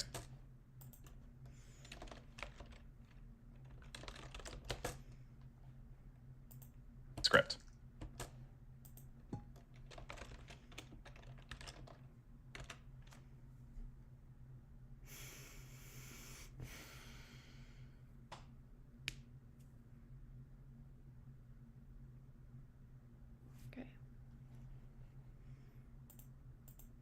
And I have a link and in the GitHub repo associated with this course, I've got this yarn add that you can just copy paste if you want to just copy paste that into your project to run it. Whoops, and I should have added those as dev dependencies. So we're going to actually just make them dev dependencies real quick just by deleting these 2 lines.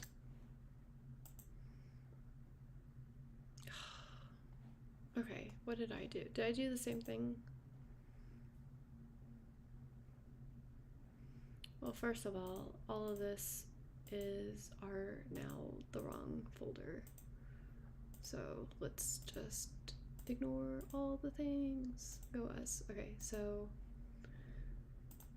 heart 666 TypeScript. Let's go to this.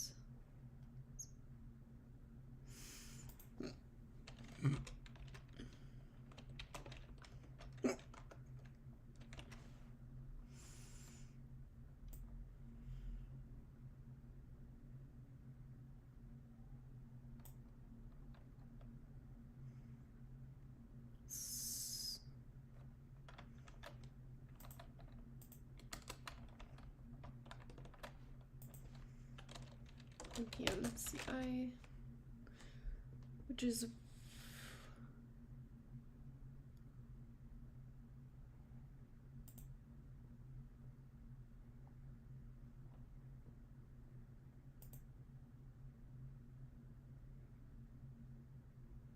okay. How about cd minus rms rf? We're gonna, I think I did control C too much.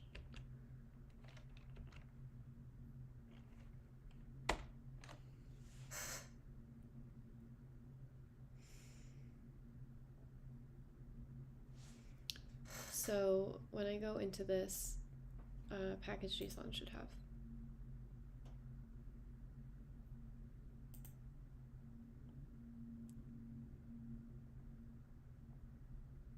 stuff. And then cd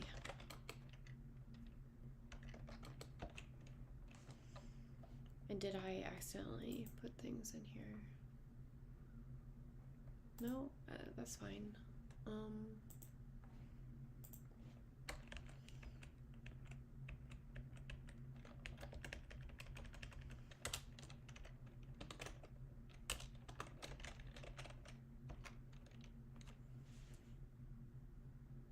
Okay.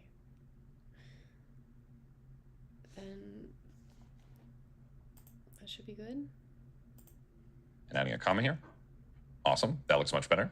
And then, of course, what we're going to do is we're going to convert all of our JavaScript to TypeScript. Go. So anywhere where we have JS, we're going to put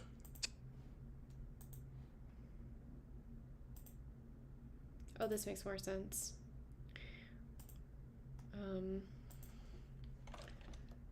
CD scripts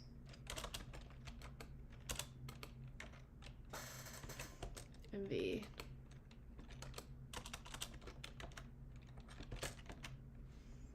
and then coverage.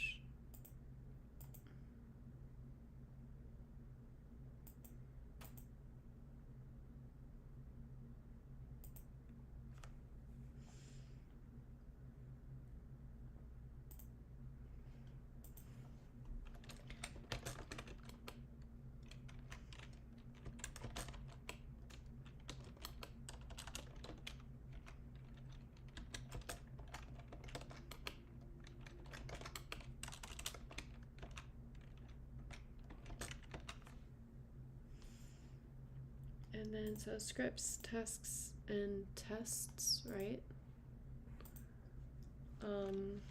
CD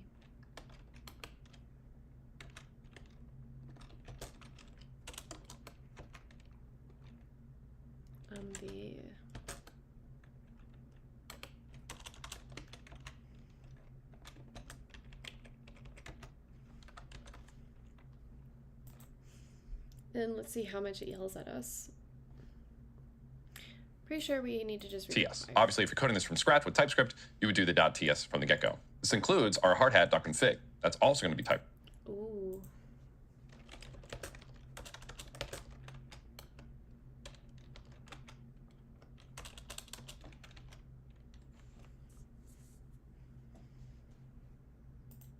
Script now. And additionally, we're going to add a tsconfig.json.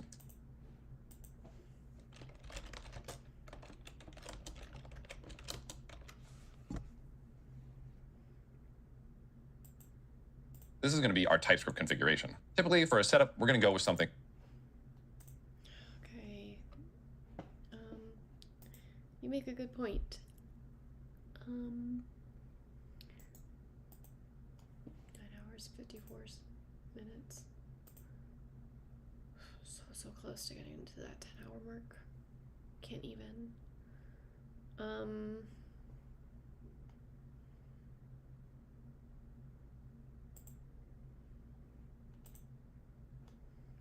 Just gonna see if he has the TypeScript. No? Well then.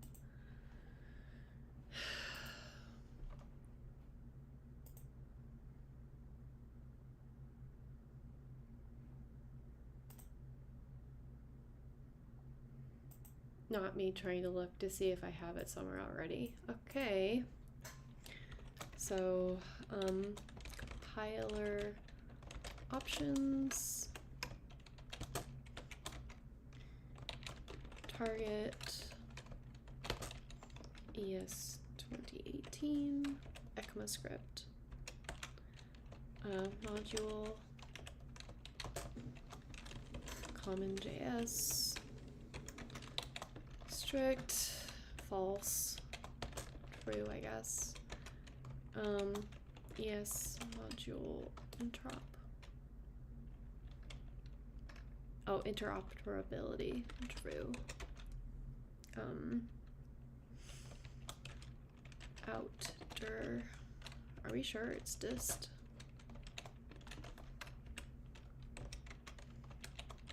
include so this makes sense so scripts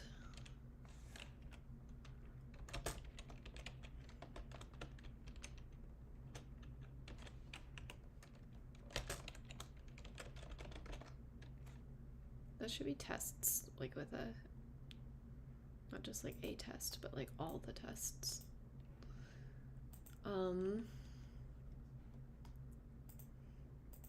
yeah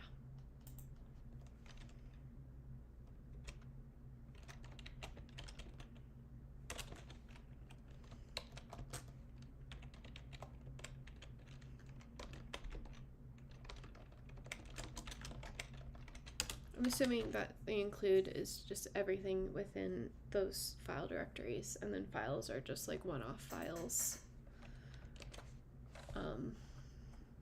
Makes sense to me anyway. Thing like this. And you can copy this from the GitHub repo associated with this course. It's basically telling TypeScript what versions of TypeScript and what files to include for working with TypeScript. Now, let's go ahead and start with our deploy.TypeScript. Per usual, instead of using require,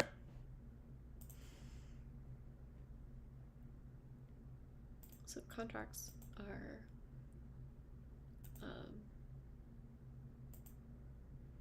safe. We do not need this. I'm going to delete that. And then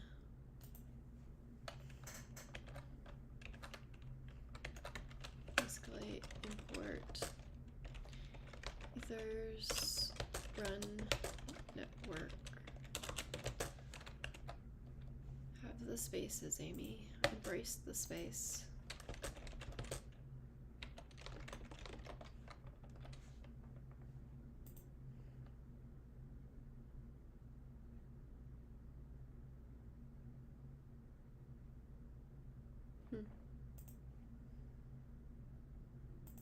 we're going to go ahead and use import. So we're going to do the exact same thing. We're going to have import ethers run network from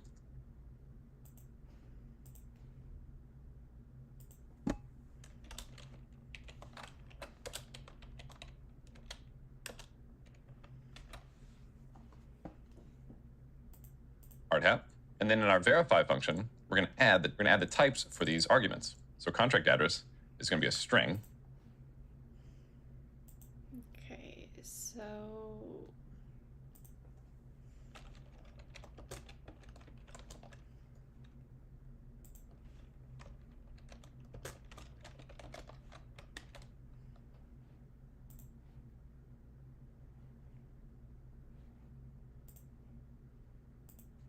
and args is going to be an array of arguments.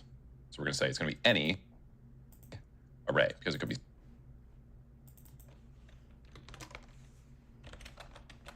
an array of anything. String, it could be numbers, it could be booleans, it could be anything. We're also going to say for our e, it could be any, even though this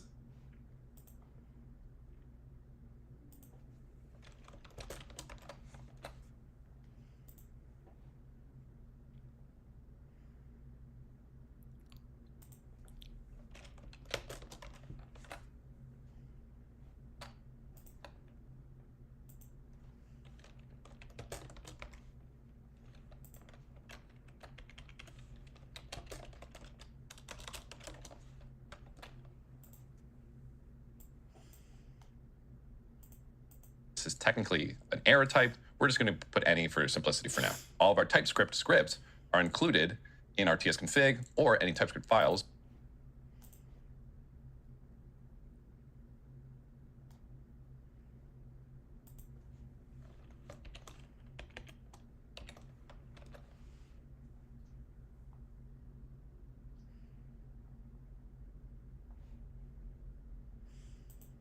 Are manually added here, which we have our entire scripts folder here, which is good. So now we need to add ethers in here. Well, if we look at our hardhat.config.ts, we're using require here still, and we need to swap this out for import. For .env, you can use .env/config for it to grab.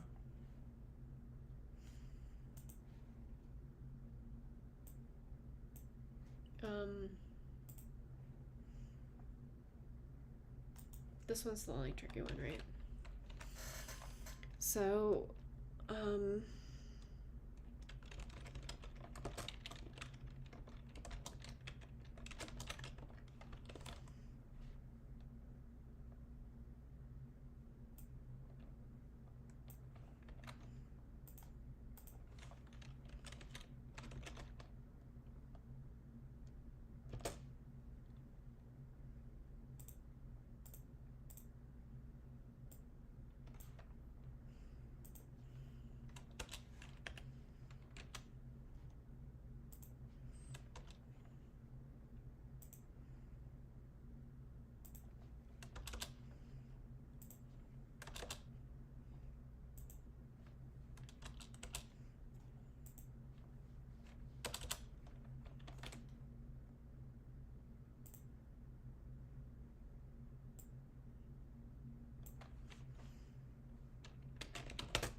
your .env file. Now that we've imported everything, if we go back to our deploy.ts, we can see that that linting has gone away. woot. Go us. Good.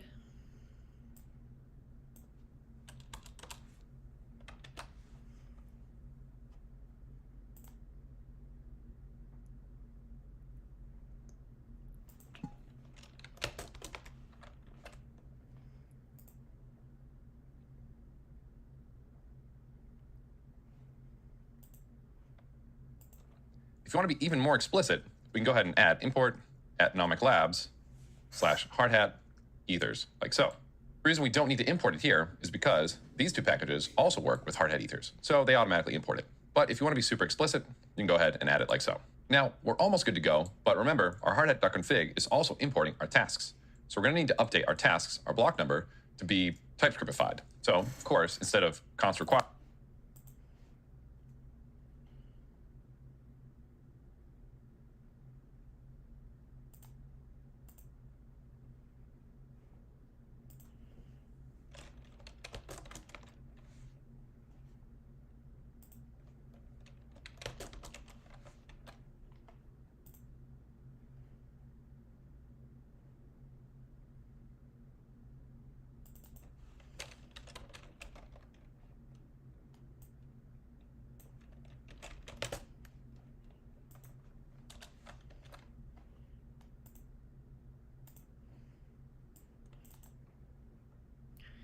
What are you doing?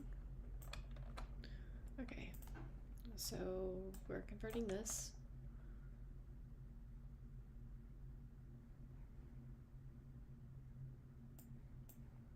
You should use Typescript.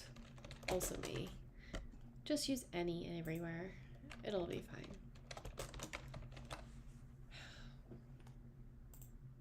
Fire, we're going to do import task from hardhat/config. And we're going to be sure to export our task from block number as the default. So we're going to do export default task like so. And now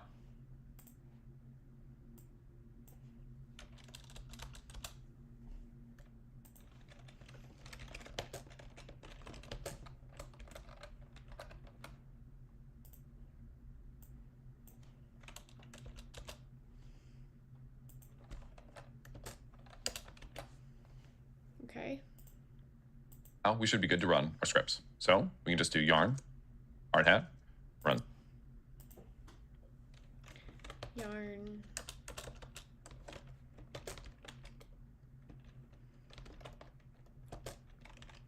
Run.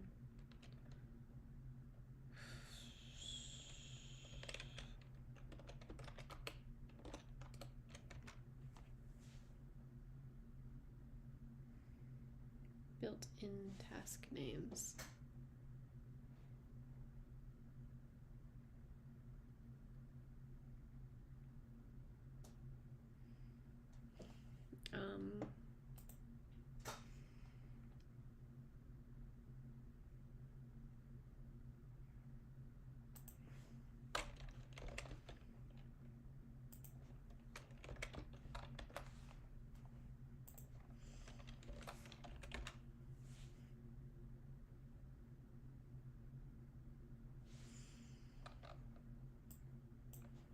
Just gonna do that for now.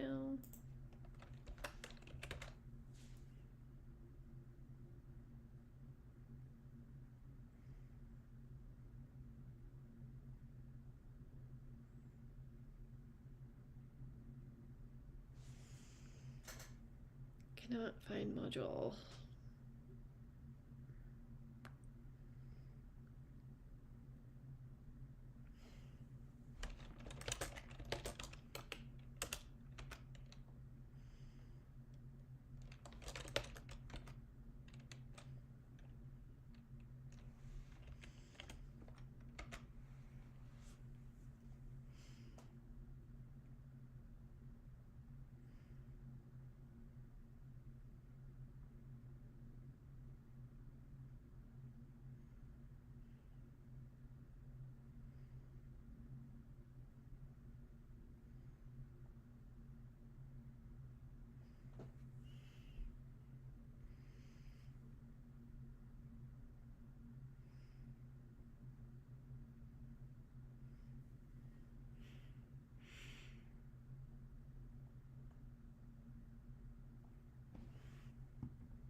Are you even kidding me right now?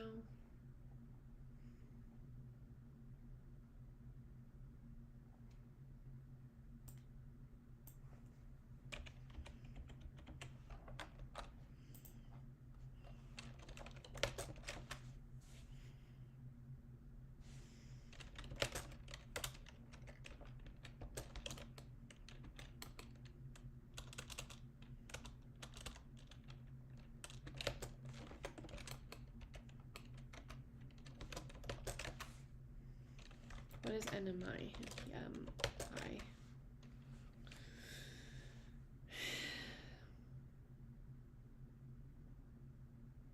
Cursed, I tell you.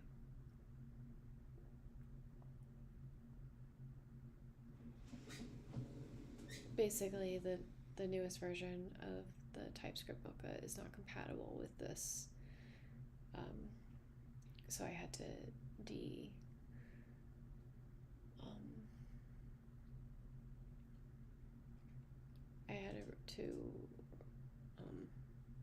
there's a certain term that roll back the version number.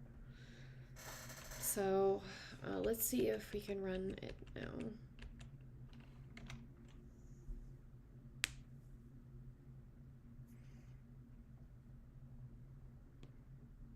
include in files.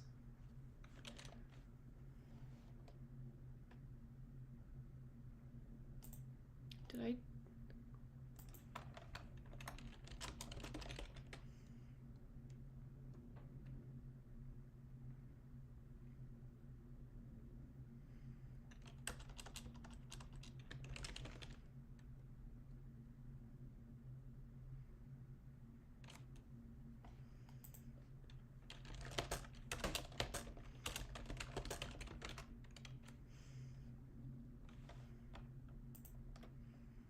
Are you sure that's the only place? Okay, so git ignore.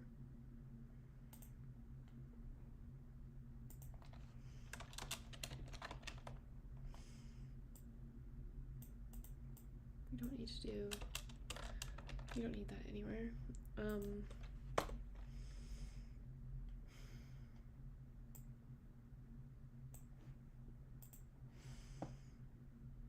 I always do hard hat, like what I'm working on, and in front of it, so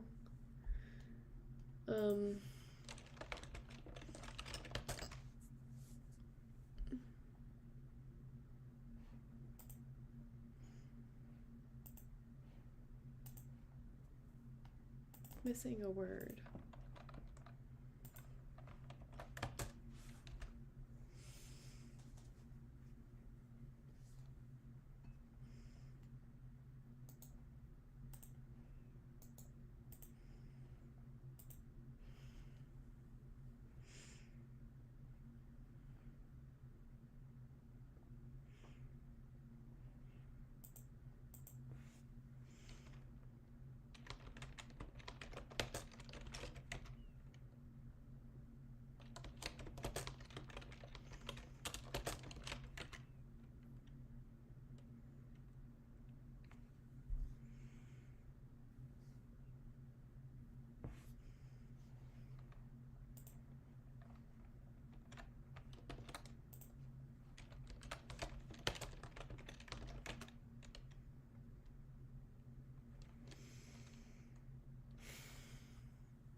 It literally doesn't have the words files anymore.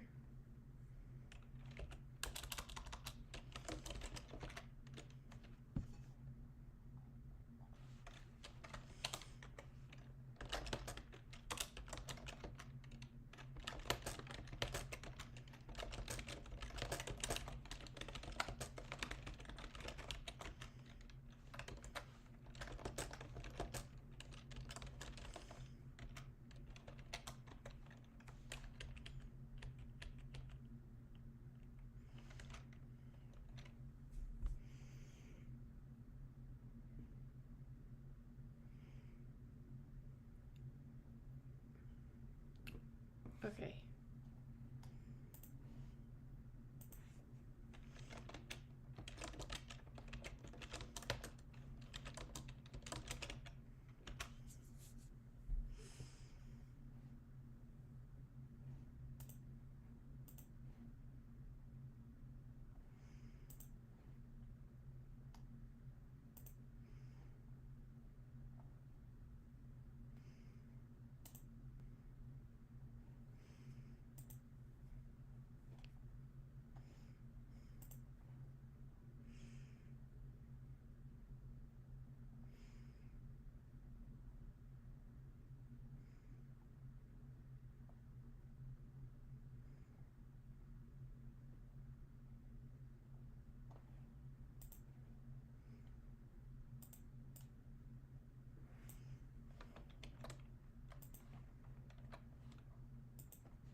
Okay, so do you see what happened? Why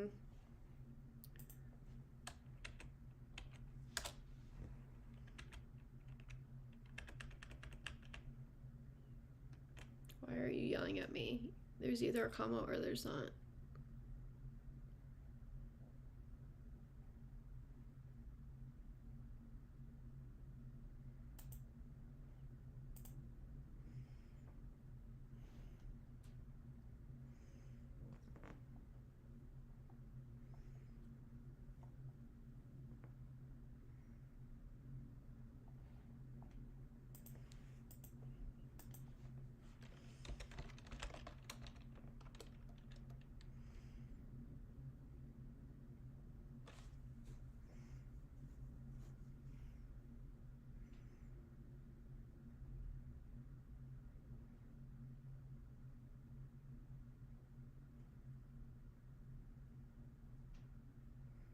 This option cannot be...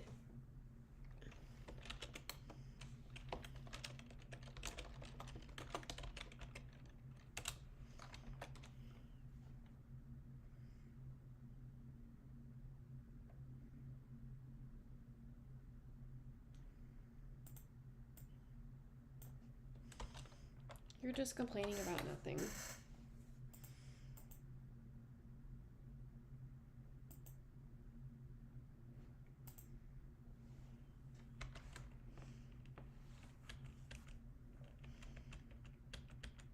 I would rather hit up 1,000 times than to have to.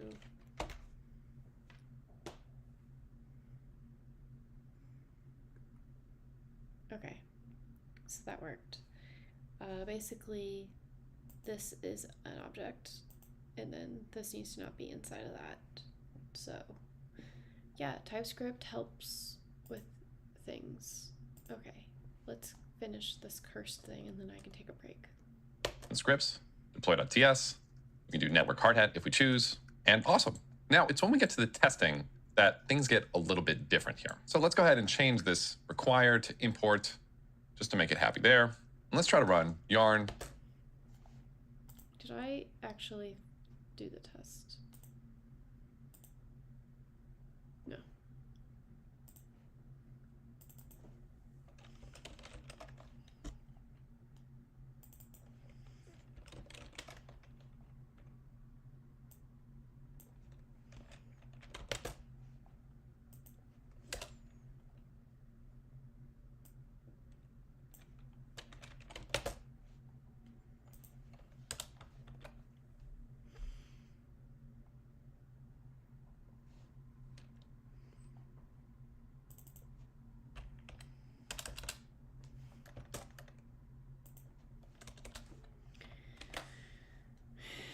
Okay.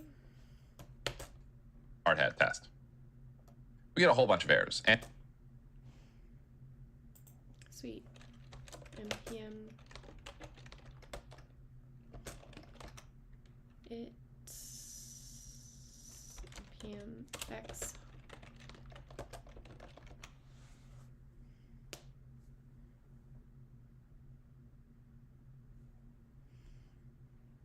well.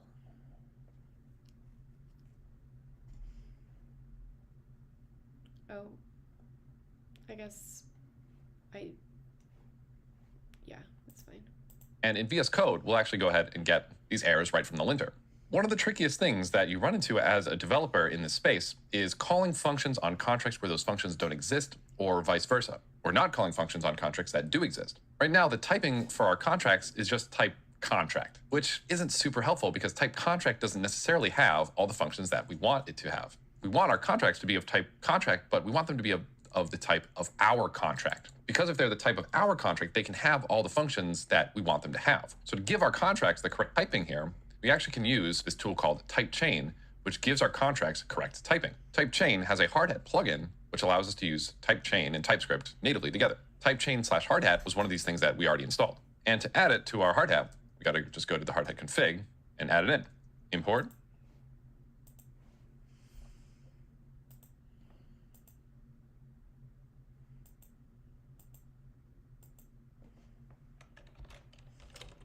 Import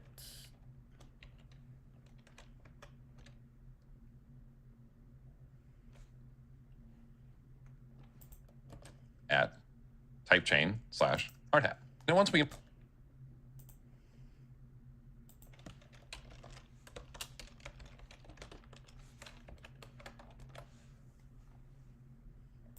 import that in to our config, if we run yarn hard hat, we now get a new task here called Sweet.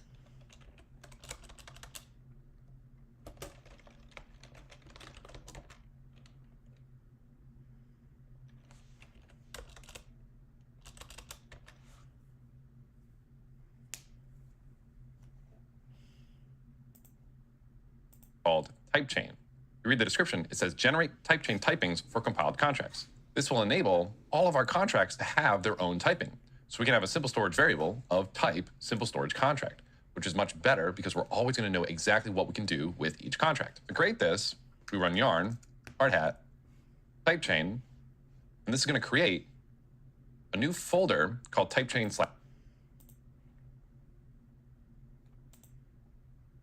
Oh, hey, look, type chain types and simple storage TS. This is nice. Oh, this is really nice. See, it has the add person, name, people, retrieve, store. We have a people store function.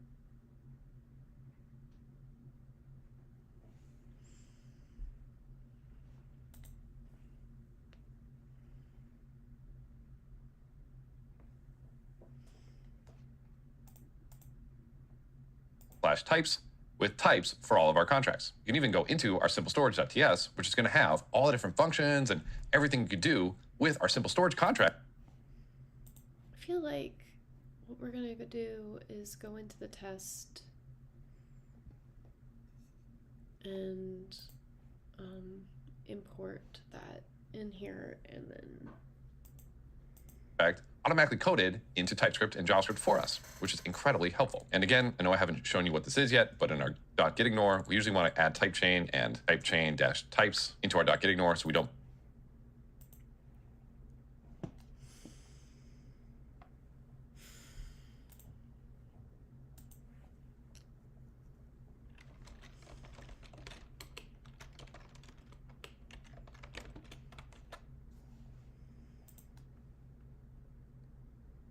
push them up to GitHub.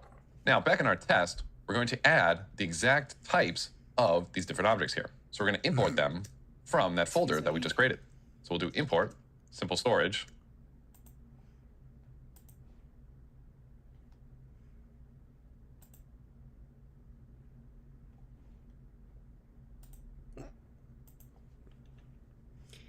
inside the curly braces, inside of curly braces.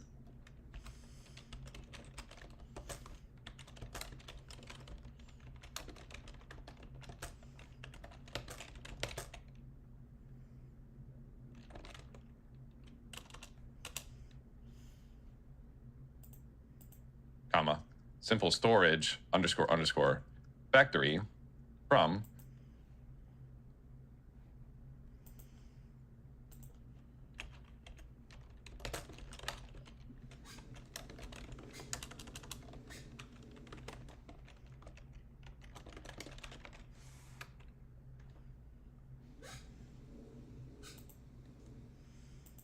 / type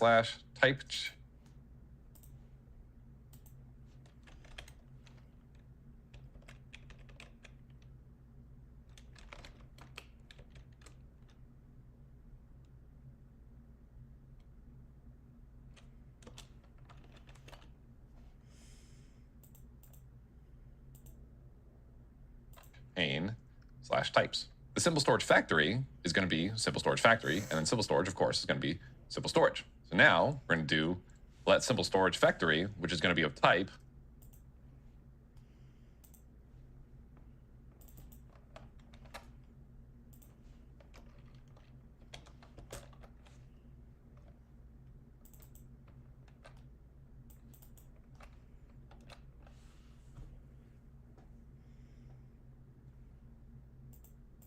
simple storage underscore underscore factory, and then simple storage, which is going to be of type simple storage contract. And if we command clicked into simple storage, once again, we can see all the contracts.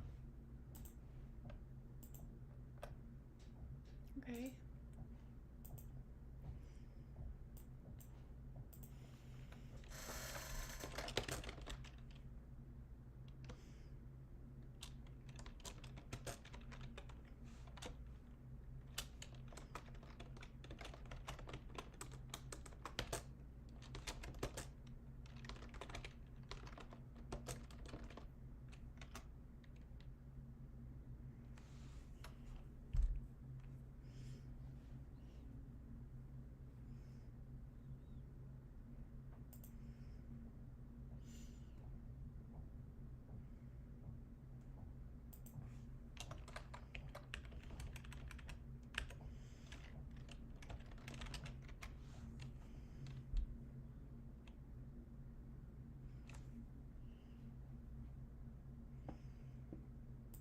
coverage.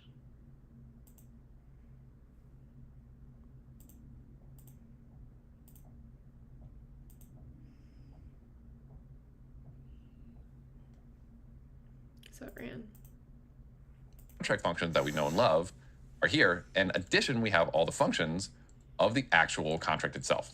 Once we do that, we're pretty much good to go. We just need to add a couple of new things here. Get contract factory returns a type ethers.contractFactory. So what we just need to do is we need to wrap this in a simple storage factory type.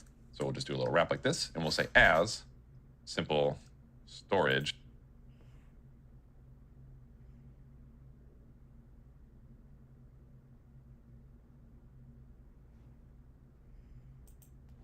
Okay.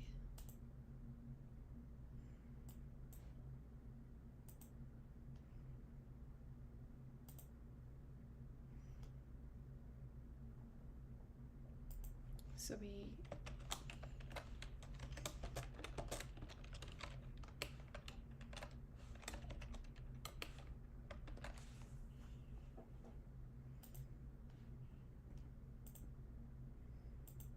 underscore factory, and that's good to go. Now that we've added all this, we can run yarn. Oh.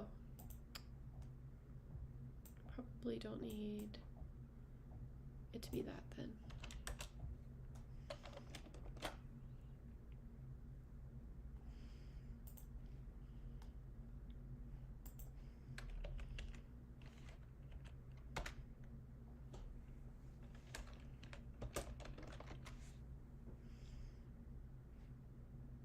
It runs Hard hat test. guides. And boom, our test run is normal, but with TypeScript and with this additional typing that makes our lives substantially better.